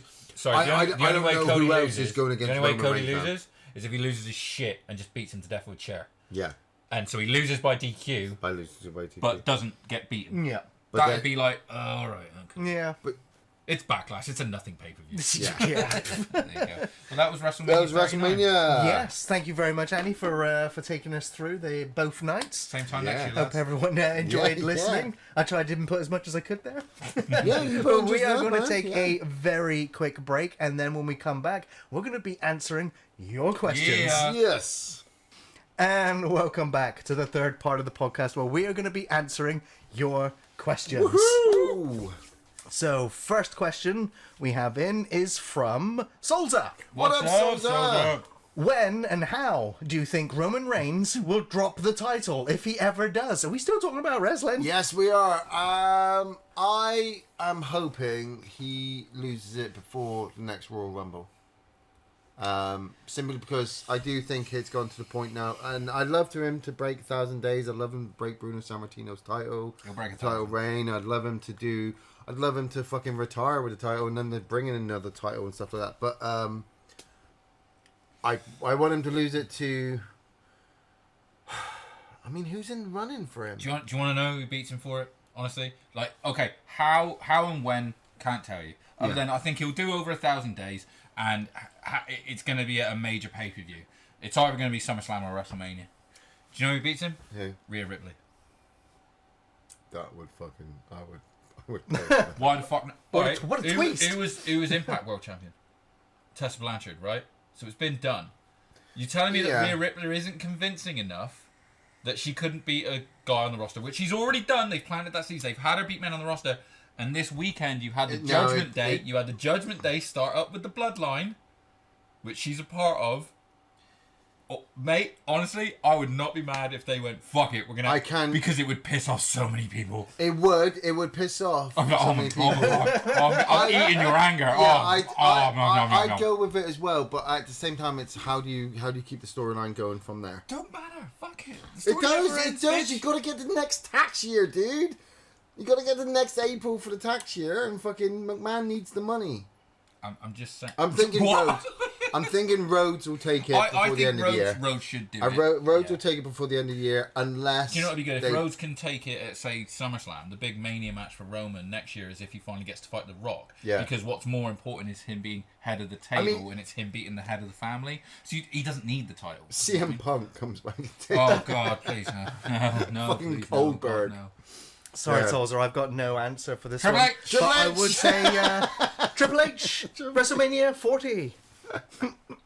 I'm probably very I wrong. wouldn't be surprised. I wouldn't be surprised. Question everyone's asking, though, mate, at the minute. How, when, and why. Yeah, Yeah. yeah. Yep. Next question is from David Morris. Hey, What up, David? Evening, fellas. Look forward to your podcast every month. Nice. My question is, after recently rewatching Pulp Fiction for the millionth time, it just epitomizes cool. What films do you consider to be cool? Brilliant stuff as always. Fist bumps to everyone. My immediate responses were Spirited Away, the Nice. Alien trilogy, Yeah. Chronicles of Riddick, The Hateful Eight, Terminator, RoboCop, Hateful Big Trouble in Eight, Little yeah. China, and Die Hard. Yeah. They were just the immediately ones that I went, cool. Someone in chat just wrote Blade. Blade is a goddamn cool movie as Yeah, well. Blade one's that good first one. Matrix movie. Yeah, first Matrix Pretty is fucking cool as hell. Yeah. Everyone bought long coats after that. Oh yeah, it was a trendsetter. Yeah. I'll say, also to stick with Mr. Reeves, I'll say Point Break. Point Break's Yeah. a pretty Fucking badass cool one. movie, Very right? cool movie. Yeah. Crow. Oh shit! I was just thinking Cool of one movie. just a minute ago as well. It's a fucking shootout. Sorry, I'll come back to it. But yeah, anything pretty much with Kingsman. I think Oh Kingsman's yeah, the that's what I one. was just thinking of. Kingsman. Yeah. Kingsman 1. I think that's a fucking cool movie. Fucking Tango. I make a point of mentioning that movie every podcast. Tango and Cash. Tango and Cash is a fucking I think cool Tango movie, and yeah. Cash is cool as fuck. I think. You've got the I was just about to say the Terminator. Yeah. It's hard to decide what defines cool, Grease but I too. think it's definitely it's the style, isn't it? It's definitely its style. So almost anything lately by Edgar Wright, like Oh, the Cornetto trilogy. the Cornetto trilogy. I was thinking more of fucking cool. his last couple of Scott outlets, like Pilgrim, Baby or- Driver. Baby Driver. Oh, Last Sorry, Night no. in Soho? Last Night in Soho is the one I'm thinking of. Yeah, it's just visually exudes cool. Yeah. Yeah. Good question though, David. Yeah. Cool Runnings was my other one too. Next question is from Nick Louisi. What up, Nick Louisi? Evening, brohams. Have a cold one for me. Thank you for the picture, Nick. Way ahead of you. Oh shit, dude! That's the picture. Dude, that picture's awesome. Thank you for the t-shirts as well. Cheers very much, Can you Nick. show it? Oh yes, I can. Well, obviously, if you're listening to the podcast, you won't be able to see it. But this Well, it's is reversed. this was a picture that we were sent by Nick from New Jersey. I don't know if you guys can see it. It's a artist's rendition of the deleted sequence from the Goonies. So you've got Sloth There's up the octopus here, there. fighting them with the pirates, and then you got the octopus down there as well. So As soon as I saw that, I laughed so hard because it's the fact. Not that it's just. Oh my god, it's a scene from the Goonies. It's like it's the deleted scene from the deleted Goonies. scene from Anyone who Indeed, sees bro. it is just like, I don't remember that. in Yeah, the Goonies. came- And you're instantly kicked out of the house. It's like a great test. Someone walks in, sees like, what is that? Get the fuck out. fuck out of my Yeah. house. So that came all the way across the seas from a fan. So yeah, Nick Louisi, thank you so much for the awesome Heroic. gift. Really means so much. Thank you, Yes. man. So question from Nick. We all know that sometimes a story or character arc is Yeah. never fully resolved due to any number of reasons, Cody including show cancellation, no interest in a sequel, or showrunner, developer, forgetfulness. My question to you is, what loose end never got tied up or has left you feeling a little bit cranky? Mine would be Hyena Council member Zodiac and Mayhem from Tom Clancy's Division 2 escaping justice in the final assault of the Stronghold and never being mentioned again. That game has spent the last 5 years tying up every single loose end except those two numbskulls. Cheers, brohams. Fist bumps. You know what? It really hurts to never see if Lister ever got back to Earth. Well, Red Dwarf's not yet finished. Oh, it's finished. It's fucking It's finished. It was finished several seasons ago. Yeah, Not like, me. they are trying to keep it going, but you can't. Also, What's the name another of that one, show? I actually googled the one I'm thinking of. Reaper, the TV series from Right on. E4, Good show, yeah. where they just stopped halfway through a season where I thought that he was going to get powers to defeat the demon, and he doesn't. Yeah. You know, Serenity and Firefly. It's another kick in the teeth right there. It's No. like, hey, It got Serenity they pretty much resolved it wrapped in everything in up. Serenity, didn't All they? the Yeah. character arcs came concluded. no, I think they in didn't Serenity. because they just flew off into the. They just Yeah, flew off in the ship. I wanted to see what happened more to Summer Glow's character. You know, did she continue to grow up and be this fucking badass assassin, or was she able to fight Well, against it? It you did know? continue Did in the graphic Reapers novel all- forms and stuff, but yeah, Did the I agree. Reapers all get wiped out, or did they continue to propagate around the planet? You know, and did they find a cure for it and stuff? I could go on for fucking hours. They did in the graphic novels. They nearly found a cure for it, but they botched it.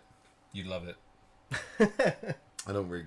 You know I don't read. It's been my answer Wikipedia. several times, but yeah, Quantum Leap. You know, Sam Beckett. Like, That's- it's not yeah, really. that's- It's not really his story arc or his character arc. He didn't necessarily have one, Dr. Sam but his Beckett story. never to return Yeah, home. Yeah. I get that. I always see Quantum Leap's ending as its ending, but it hurts to know that he never does get home. Do you ever see that show Pushing Daisies with the guy? Yes. The guy who played Ronan the Accuser in Guardians of the Galaxy, right? Yeah. It was a very Tim Burton-esque sort of like thing with the pie maker, and he could bring someone back to life, but only for a few seconds after someone else had died. So he'd use like a few to solve crimes. Yeah. It ended with a literal cliffhanger.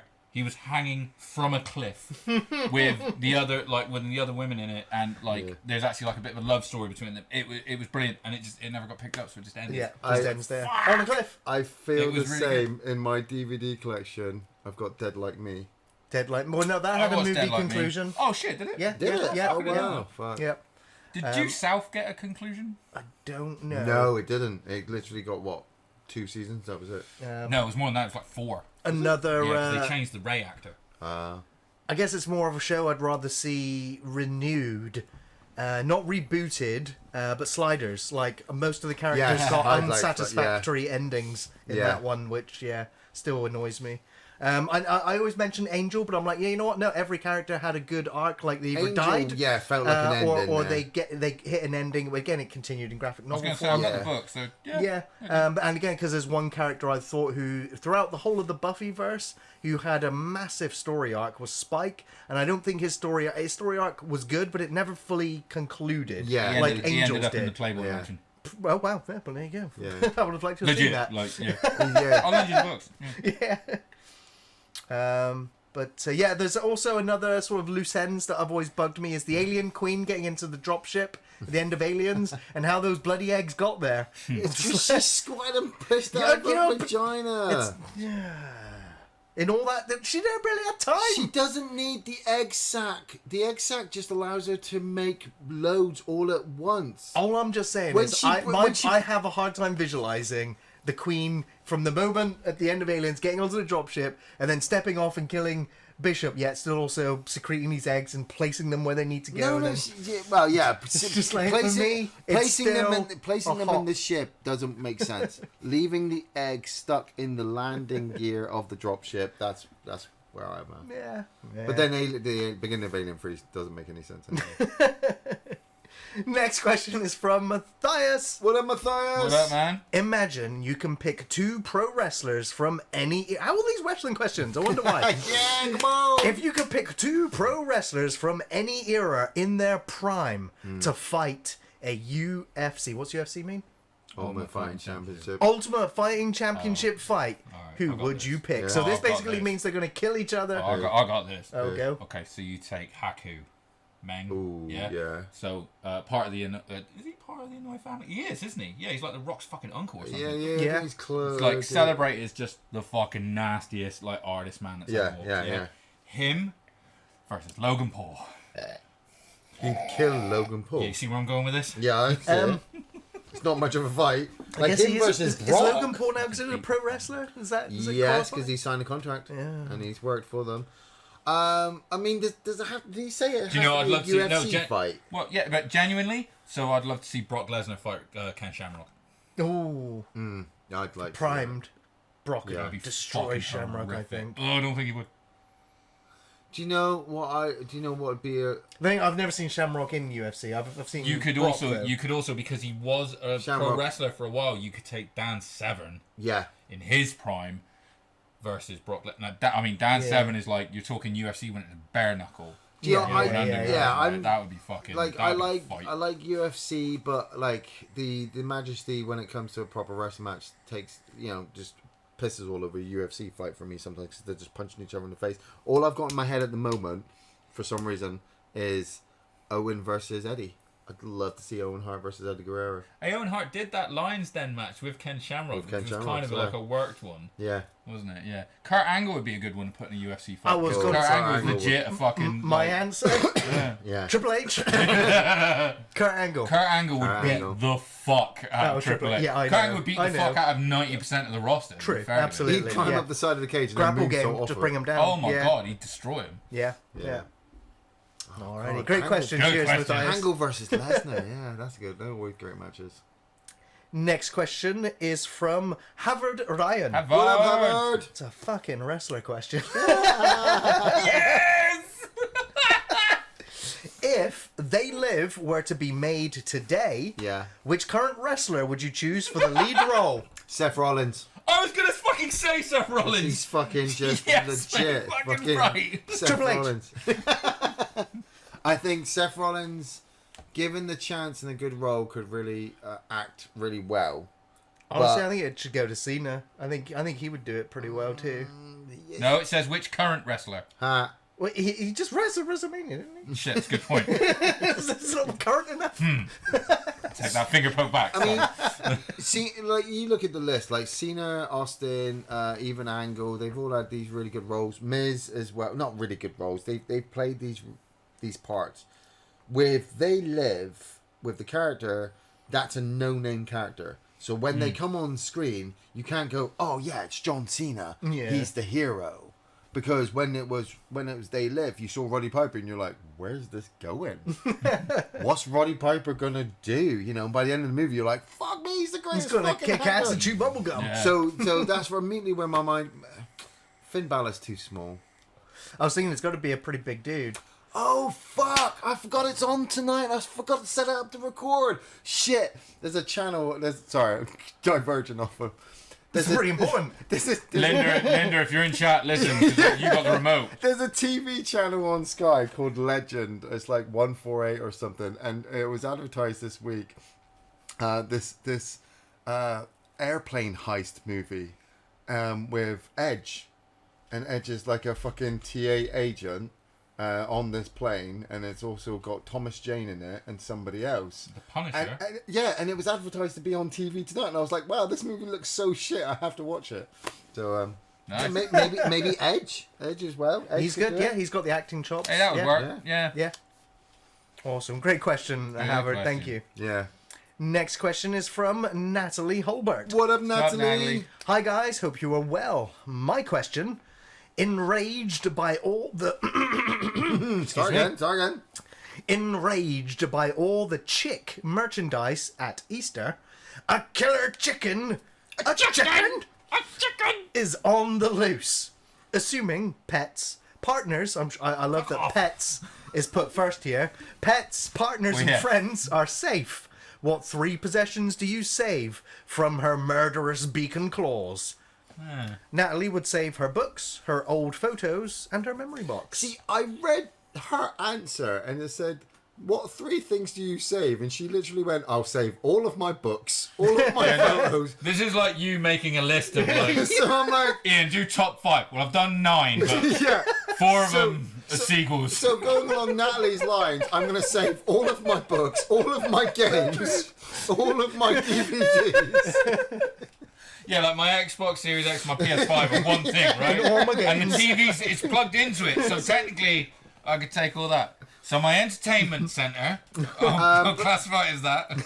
But I did break it down. So like I was going to go movie, game, and book wise. So No, that's the question about what 3 things you'd have on the desert island. yeah, but saving wise, if there was chicken and I can I'd love to save all of my books.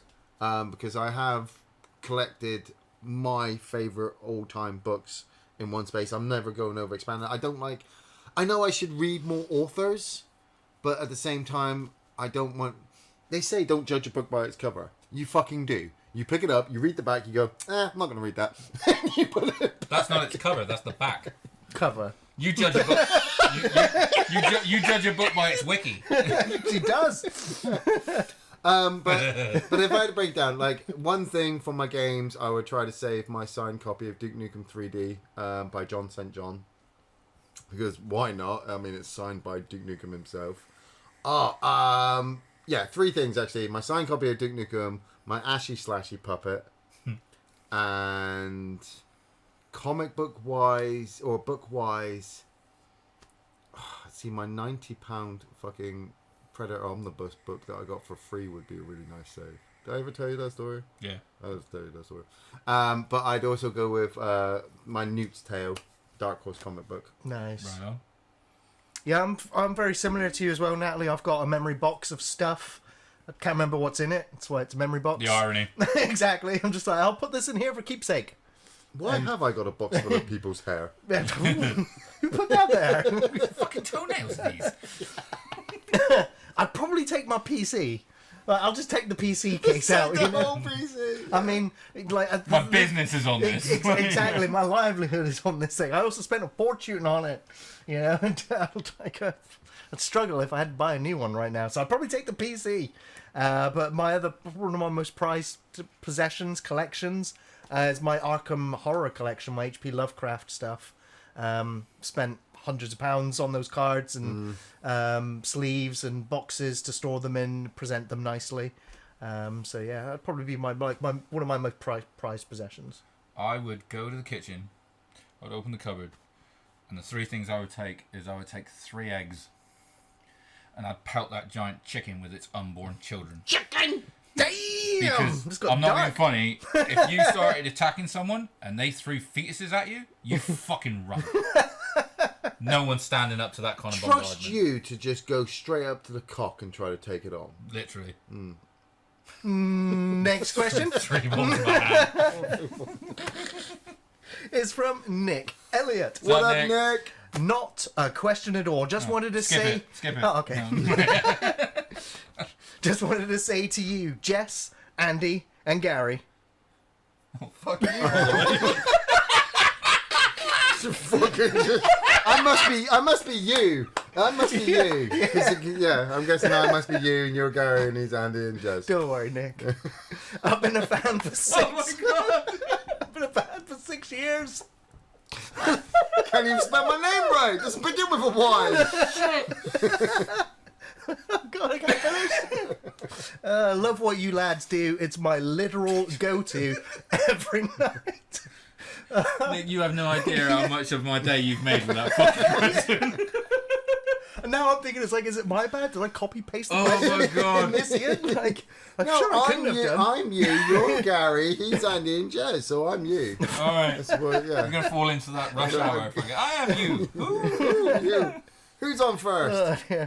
Next question is from shit Toadfish. What up, Toadfish? Toby. Hypothetically speaking, Hollywood has decided to do a remake of Jaws. Which wrestler? No, who are you? This is gonna be another wrestling question. Which wrestler beats beats the It shark? can be. Brock Lesnar already did Who are it. you casting as Brody, Hooper, and Quint out of cool. today's current rest stars? Good question. Oscar Isaac could be a good Brody. Thomas Jane Yeah, would be yeah, good. Thomas yeah. Jane would be good as maybe a Hooper. No, Hooper needs to be a bit more. I'd go Sam Rockwell as a Hooper. Oh, that's Ooh, good. yeah, that's a good call. Oh, that that's is a good good. call. What about for Quint? Shit, fucking Dread, Billy the Butcher. What's his name? New Zealand. Carl Urban. Carl Urban. Ooh, I was thinking maybe no. he's Sam, old enough now, Yeah, I think, right? as well. Is Yeah. Sam Elliott too old for Quint? Sam Elliott can do whatever. I was also I'll be fine with thinking. Sam Elliott. Although I just watched Dominion. Sam It's Elliott got to in be someone who's Dominion? got some real gravitas to do that Quint role. Especially to do that Indianapolis speech. story, yeah. Oh, this is a good one. And Brody, the face, the good guy, the hero. The fucking leather tan. So I'm taking this question really if it seriously. was really cast in Hollywood, it'd be like Jason Momoa or something. Yeah, right. Yeah, it'd be some Well, he was an really Aquaman. stupidly Well, obvious. you Yeah, he's good. Aquaman. You can talk to the shark. Just fucking tell him no. Actually, no. You got it right. Jason Momoa plays. Daniel Day-Lewis' Quint is a good fucking pull, but I think he might Jason scare Mo- everyone off set with He the scared the Indianapolis shark off. speech. Yeah. Jason Momoa as Quint, so that when he gets eaten, you're even more shocked because whoever's playing as Brody is the hero. Now, who do we get to play as Brody? Who doesn't seem that? Who's the unlikely hero from the start? See, I'm for some That's why I reason. think Oscar Isaac would be really Yeah, good. but for some reason, Yeah. I'm also thinking Zac Efron. Now, I know that sounds silly, but Zac Because of Efron. Baywatch. Not just that, but Zac Efron's been pulling some roles recently that he could start off as the scaredy cat cop who's afraid of the water, but by the end, after watching Jason Momoa get fucking ripped to pieces, and who's playing fucking Hooper? Oh, Sam Rockwell. And Sam Rockwell's possibly dead or not, but it could depend on what ending you're going with. Yeah, Zac but if you put Efron's Sam just like, Rockwell- oh my god! You put Sam Rockwell with Zac Efron, he's too old to play. Do you know what I mean? Yeah, Yeah. true. All right. He needs to be younger than him. Or, I mean, saying that, if you remake it, you could just cast him as an older that's an version older of an version. oceanographer or whatever. So yeah. Yeah. Man, that's a podcast on its own. Melissa Yeah. McCarthy is Brody. I don't want to see this. Oh my god, that's what we did. You just get the cast of that female Ghostbusters back. Ghostbusters. On the boat. female Jaws. Yeah. Kirsten Wig is actually the shark. And yeah.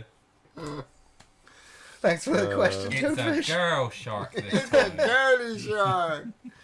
Next question is can from you smell the Rio blood? Quinn. What's up, Dave? What up, Dave? Wanted to ask this last pod, but didn't get a chance. What is your favourite film you think of as a comedy, even though it wasn't meant to be a comedy? Probably The Room for me. Fuck, you know, I was literally thinking of The Room straight away. Unintentional, yeah. Oh man, what movie makes me fucking laugh like fuck? That's unintentionally or wasn't supposed to be. Terrifier is a fucking joke. Terrifier Yeah, but it doesn't make you 2 laugh. It makes you angry. Makes you laugh. People fucking consider It made it a film. I had a good fun time with the second one. Found it really funny. But I Yeah, still mean, wouldn't like, call it a Freddy comedy. or Freddy think vs. of it- Jason fucking cracks me up. But Oh, there is yeah. comedy elements of Exactly, it. yeah. Jason is funny It's as hell. difficult, isn't it? Yeah, the Like, Room may be. You might have dropped the best example in the Yeah. question, to be fair, man, with it. So Thor Ragnarok for me was one of the funniest films of the year. If not, it was the funniest film of the year for Yeah, me. but I it wasn't had the one- right balance, didn't But it? yeah, I didn't expect to go into that film expecting a comedy, especially after the previous Thor movies. Going into that one, I wasn't expecting it to be so crazy.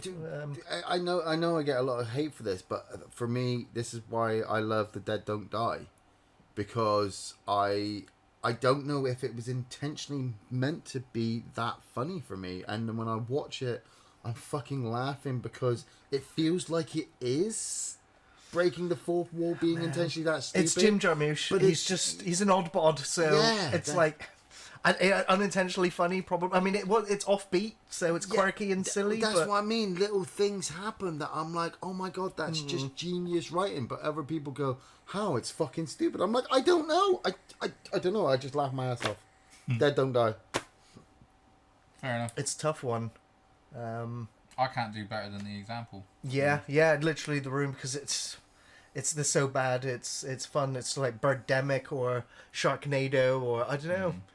But yeah, it's sorry, David. I struggle. Gary doesn't do comedy like that. No, it's because I find comedy in other places that I don't tend to go to Greasy comedy Strangler. films. Greasy Exactly. Strangler, yes. Yeah, but I mean it's the insanity of it, isn't it? It's so it's the funny. What was that one? Oh, unpredictability. shit. What was that Tutti one? Disco What was that Cutie. one that came out last year? The fucking other cannibal one. It was based on the Green Inferno. No, oh, was it literally called? Was it like fucking called Eat Me or something? Or, it was a Feed. Oh, it might have been that, like Feed Me. It was based on the whole. You remember like the whole thing of the German cannibal that wanted to like say, you know, you consent to me eating you kind of thing, but it was like a satire on that. I guess that was a weird fucking film, but I couldn't stop fucking laughing about it. I think you might be right. I think it might have been called Feed Me. I'm just gonna Google it. Feed See. me. Yeah, that's right. Yeah, you're right. Good pull. Yeah. Feed Me. That was one that was again sort of like I think. Again, it was like it was done as a kind of like dark comedy, maybe, but yeah. Good weird question one. though, David. Yeah, Sorry, I man. couldn't think of anything else for you. Alrighty, we got a question here from Richie. What up, Richie? With Evil Dead, oh my god. I'm dying. you know? With Evil Dead Rise taking place in a block of flats, like Demons 2, where would you like the inevitable sequel to take place? For me, I'd like to see it take place at a sporting event like Wrestlemania. Just think of your favourite wrestlers as Deadites. Yeah. Or The in Miz has already space. done it. It weren't good. I'm thinking Evil Dead meets Dead Space type of saying. Awesome podcast as always, guys. Fist bump, fist bump.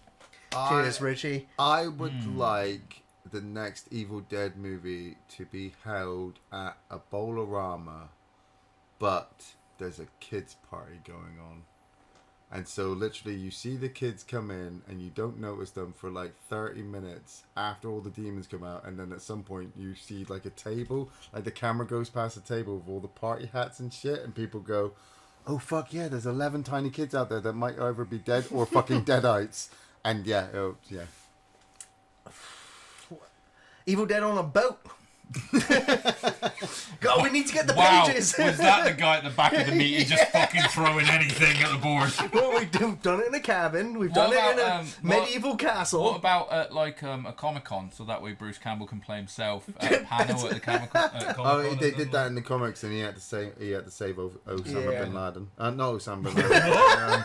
Obama? Obama, sorry. Okay. Obama bin Laden. Obama bin Laden, yeah. I think Evil Dead will probably work best in remote locations, which is why the cabin works. Like, I like that. I mean, Evil Dead, the TV series really expanded on it, because Army of Darkness is fine, but it's not Evil Dead. You know, it's the Army of Deadites. It's fun, goofy, slapstick, comedy, action, adventure, all that stuff, but it's not Evil Dead like the first two movies, the remake, and now with Rise. So, fuck it. On a boat. On a boat. In space. I mean, in space, it is Evil Dead space. Evil Dead space, like...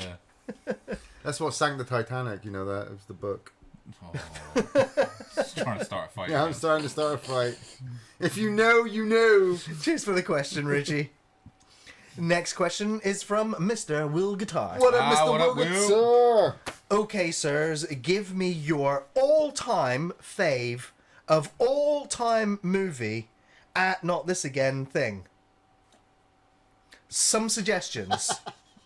This is a very Mr. Will Guitar question. Yeah, right. I was gonna say. Let me get my I've got decipher this. it. All right, So, yeah, I got you. Go on. I got it. some suggestions. Most horror is which timid, bullied character will become ashy slashy and better than any Marine during the movie. Any alien movie, it's which female would don the singlet to flush the alien from the airlock. Or any movie ever, the English-speaking person will be evil, stuffy, and definitely wrong morally. We were bastards. Or do you have any of your own? Interesting. Well, I can answer this in regards to sort of like my top, like, please no more of this ever. Yeah. I don't want to ever watch fucking a Peter Pan movie ever again. There's another one on the way. I know there is. I'm done with it. I just can't. You have an constant. unfortunate thing with Peter Pan. Yeah, they've just made so many that I'm like, how many times do we have to keep telling the story? Wait. I'll give you another example. Do you see them and go, not another Peter Pan movie? Play. No, that's the point. No, I don't watch them. I don't see why we make so many. And the other one is like I know that Del Toro did apparently a really, really good one. I'm just not gonna watch it. Is fuck Pinocchio. Pinocchio. I'm not gonna fucking watch Pinocchio. How many times you got to keep making that fucking movie? Peter Pan's the biggest culprit for me. Sure. Every time it's like. So, for me, fucking great. So we needed another one of them. Disney live-action remakes is one. Show me on the Lost Boy where he hurt you. I was a lost boy. That's why. It's not a good story. One thing that I'm pretty tired of seeing right now, especially from Disney, or even like Pedro Pascal, is having to adopt and look after a child for the running time. He is the greatest stepdad of all time, He's alright? Grogu and Ellie, and I started watching Star Wars The Bad Batch, and I called it The Dad Batch because it's a bunch of dads looking after a kid. It was like, I'm done. I'm done with the look after child storyline. I gotta admit, I know exactly where you guys are coming from because I felt the same way with Megan when it was just a case. I haven't watched that yet. When it was a case of, hey, we just took this thing and we gave it an evil personality and it just goes around, and that's what I hate. It's better than the Child's Play remake. Yeah, well, going that's to it. watch that. I'm not going to watch that. But I also mean like crappy horror movies where it's like, oh, just take said thing and put evil in it and keep it going for an hour and a half, and you're describing every Hellraiser movie. Yeah, but that's another reason why I haven't watched the remake Hellraiser movie, because I just, for some horror movies, you look at it and you just go, oh, it's so samey. It's so colored by numbers. I just can't even find entertainment. I can't even bring myself to hit play to look for the entertainment in it. Sure. The thing that annoyed me about like Multiverse of Madness was like we didn't need the MacGuffin. We didn't need him to be finding the Book of Ashanti thing where it was sort of like when you get to it, it's like, oh, it meant nothing. Yeah. Why the fuck were we spending all this time? And that's a trope. Pointless MacGuffins. I hate the pointless MacGuffin MacGuffins. trope. I can't stand that. I gotta admit. Yeah. Well, hopefully we managed to decipher and give you some answers there, Mr. Make Will. it easy for us, mate. Yeah. It read better in my mind. Oh, I love it. Oh, nice. Next question is from the Meridian Soldier. What up, soldier? What up? What's each of your favourite non-main character from media? Can be supporting or a background character. Barry Burton from Resident Evil. Oh, nice. Alfred. Alfred from Batman. From Batman. Nice, Yeah. Spike in Buffy. Hey, he was the main character. Yeah, he Give was. a fuck. Sorry. In both series. He was recurring for a while. There's so many. For background supporting. Well, when you have like your strong characters, they've always got good supporting characters. Bobby from Supernatural. Dwight in The Office, in the American Office. Nice, yeah. Just trying to think. There's loads coming to my mind, and I'm like, no. They got to be. Crazy thing is, like I said, I'm gonna jump back to Malcolm in the Middle at the moment. There's a Q from Star Trek. There's a character in that called Craig Feldspar. I don't know if you remember him from the series. Craig, he worked with Lois in the Lucky Aid supermarket that they were in, and he's a single guy. He's kind of overweight. He goes to Comic-Cons. He's a nerd. He's this, and he's secretly in love with Lois. Yeah. And he was only in so many episodes, but when he turns up, it's just sometimes the most awkward, over the top kind of comedy stuff. That when he disappears, you're like, man, I wish he'd come back, and then he comes back, and you're like, man, I wish he'd go away. I wish he'd come back. It's too much now. It's too much now. Go away. Orko, great supporting character. Good pull. Yeah. Yeah. I mean, I'm just trying to think because there's always those shows that you watch, and you know, you always know if you're watching the opening credits and you see special guest name pop up before they've even appeared. You know, when you see those names, the ones that you get excited for because you know such and such character is going to be returning. I do like T.J. Miller in Deadpool.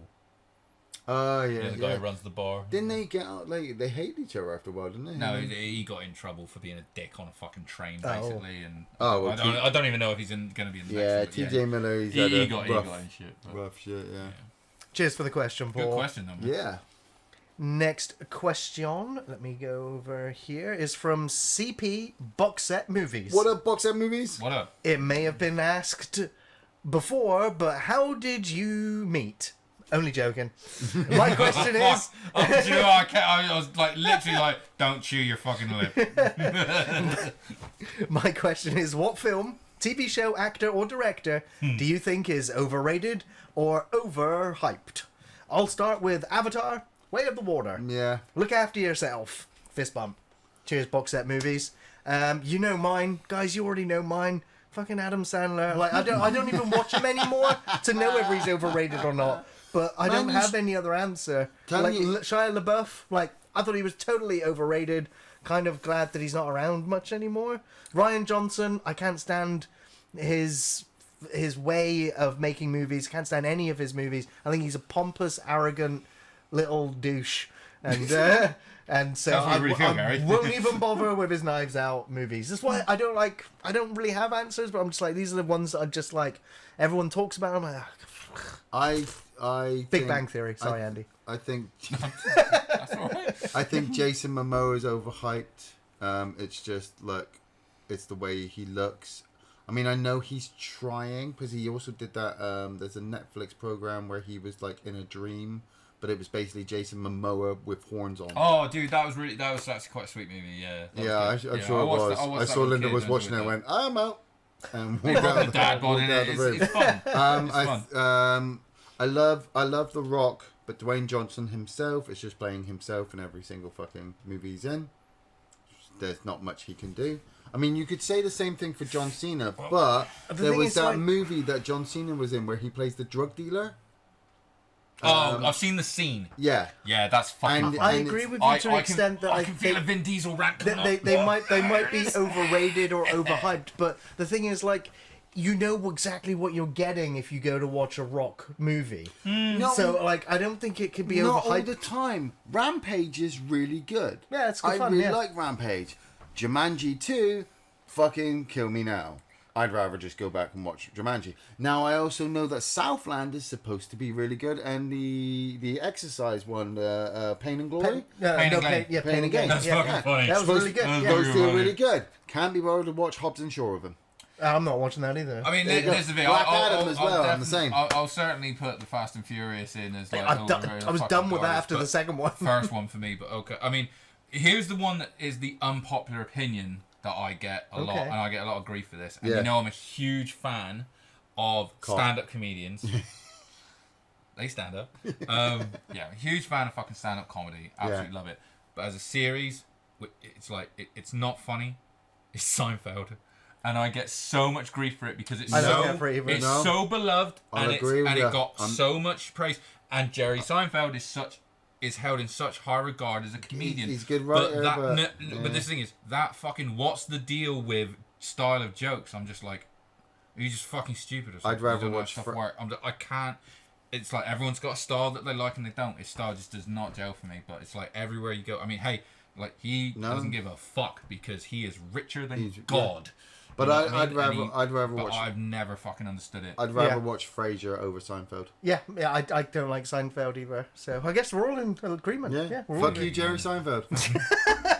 I'm sure he'll cry himself to sleep tonight in one of his many houses and or cars. Yeah, but don't forget, he also made money from being a bee in a film who gets into a relationship with a human. Dude's not stupid. Fuck that dude. Dude's not stupid. What can you say? Yeah. Smarter than all of us. Money. Excuse me if I mispronounce the questionnaire of this next one. This next question is from Bojan Nimcevic. What up, Bojan? I think he did quite well. We'll find out next month. Yeah, right. This is phonetically how you say my name. Which is the most terrifying noise, sound, or soundtrack from all movies you have watched? Oh God, no! See? That literally triggered him. Oh God, the cannibals! The Holocaust! Yeah. Yeah, it's pretty terrifying. See, the one that got me, as soon as I saw that question, it immediately stuck in my head. Alien 3, start of the movie, 20th Century Fox logo. Where it kind of just goes... Yeah. And then the crackling. Every 20th Century Fox movie I'd seen up to that same at that point had done the same tune.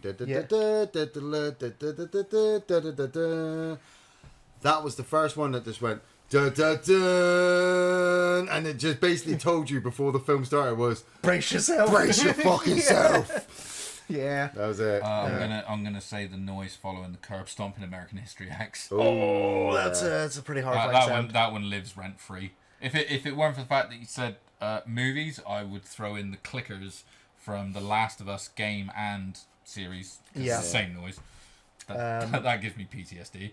The film The Entity, the soundtrack, so horrifying that Tarantino used it for the Jew Hunter in Inglourious Bastards. That's how scary that piece of music is. So when it's put to film and used properly, terrifying.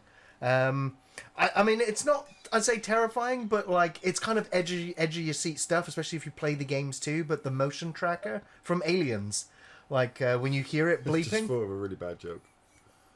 You know you're in trouble, especially when it starts blinking and spiraling rapidly. I also have to say Freddy Krueger's scraping of his glove on the chalkboard or on the metal pipes. The siren from Silent Hill, game or film, kind of cheap there. But of course just the otherworld sounds as well, because it's just a cacophony of noise. You know, it's how you would imagine hell to sound. Horrible, and you don't want to spend any time there. Also the Grudge monster sound, the sound is pretty horrifying. Yeah, Trying to think. Oh fuck it, yeah. I mean, to be fair, I'll throw like Pennywise's voice coming out of that fucking drain, and it was pretty savage. Was it out in the sink? When he's like talking to Beverly. Yeah. Yeah. Awesome, excellent question. Thank you, Bojan. And I think we may have one last question. One last question. This question is from Demonic Grim. What up, Demonic? What up? You can get one back. Who do you choose? Brandon Lee, River Phoenix, or Heath Ledger? Ooh. Or who that is alive do you simply get rid of without consequences if you're not fussed bringing one to life? See, I'd like... That took a turn. Damn, Grim. See, I'm caught between either Brandon... Vin Diesel rant coming on. That's the Adam Sandler rant coming on. I'm caught between Brandon Lee or Heath Ledger. I love River Phoenix, but like Heath Ledger and Brandon Lee really did some super roles. I could easily possibly Can I just double check with you on that one as well? So we know how sort of Heath Ledger passed away, unfortunately, due to that accidental overdose. Yeah. How did River Phoenix pass away? He died of a He's drug gun- overdose outside of a club. I'm going to be a Yes. prick and With say Keanu Brandon Reeves. Lee because he's the only one who didn't do anything to like make himself. It was an accident. Yeah. Yeah. Yeah. It 100% was not his Not fault his nor fault. his time. So I'm going to go Brandon Lee. I'm going to go Brandon Lee too. Yeah. And also, because you know what? As much as everyone loves The Crow, no one ever talks about how good Rapid Fire is. Rapid Fire is great. It's a fucking great movie. Fucking Showdown in Little Tokyo. Nice. Fuck Yeah. yes. Dolph Lundgren. Lundgren. It was Yeah. fucking Dolph Lundgren in that movie. Yeah, wasn't He it? literally turns to Dolph Lundgren and says, "Man, you've got a huge penis." It's a fucking line that Brandon That Lee... is a line of Dolph dialogue. Lundgren just kind of goes, "Thanks." Removing wise, I could easily possibly remove Kevin Spacey. Oh, sorry, we're just deleting motherfuckers now. Well, that's what he says. yeah, No it's true, consequences. yeah. If you're not first bringing one back, get rid of without consequences. Yeah. I used to really enjoy Kevin Spacey. I thought he was a great actor. Then shit hit the fan, and we still haven't actually found out if he's innocent or not. So, which I tend to believe that he's still kind of guilty. And Some of the charges have been dropped, or they've not been. Some- He's not been charged. I don't Satellite think court so. and stuff, doesn't Yeah, it? So, yeah. So, but that's it. It still implies that something along the lines did happen. Which Something just- shady. Yeah. Which just makes it difficult for me to go, wow, yeah, I really enjoy watching I take this it stuff. because we're going back in time, we can kind of do whatever we want, right? Yeah. Okay, I'm deleting Yoko Ono because then John wouldn't have gone back to New York and been shot. No. Yeah. He might have toured with Bullshit. the You Beatles. Might have wouldn't. toured That, with that the Beatles bitch and got wrecked him. shot. I'm taking out Yoko Ono. Fuck off. Okay, well, fine. She deserves it for her music then. Damn. I don't know if you can really consider it music. Well, if you're Thank you for illustrating my point. But if you're on the same lines, we could say the same thing about Marilyn Manson then. Him and Kevin Spacey can take the same fucking boat. Possibly, yeah. Depends on what you fucking what comes out. You might be right. Yeah. We're getting nasty. Fucking nasty. Sorry, we're taking out Killing some motherfuckers, nasty yeah, people. yeah. So it's all good. Yeah, the whole fucking Weinstein. Weinstein, Take 'em all yeah, out. good shout, Fucking, Weinstein's No. a good pull in the chat. let's not watch a Gary Glitter movie ever again. I don't Ever know they again? did. We'll I be don't think watching they them did. I was anyway. gonna say, what many starring roles that you had. Right. Well, that's going to bring us to the end of this podcast. I'm I mean, going we to end finish on on such Gary a dark Glitter, note. yeah. God damn. Yeah, good, yeah. Thank you, Ian and Andy, of course, as always. Yes. And thank you Pleasure. all for listening and making it to the end of the podcast. Of course, we have new film reviews going up on Thursdays. You can find us on Facebook, on Twitter, on Patreon, and on Discord. Yes. Thank you so much, everyone. And we'll see you on the next one. Love your faces.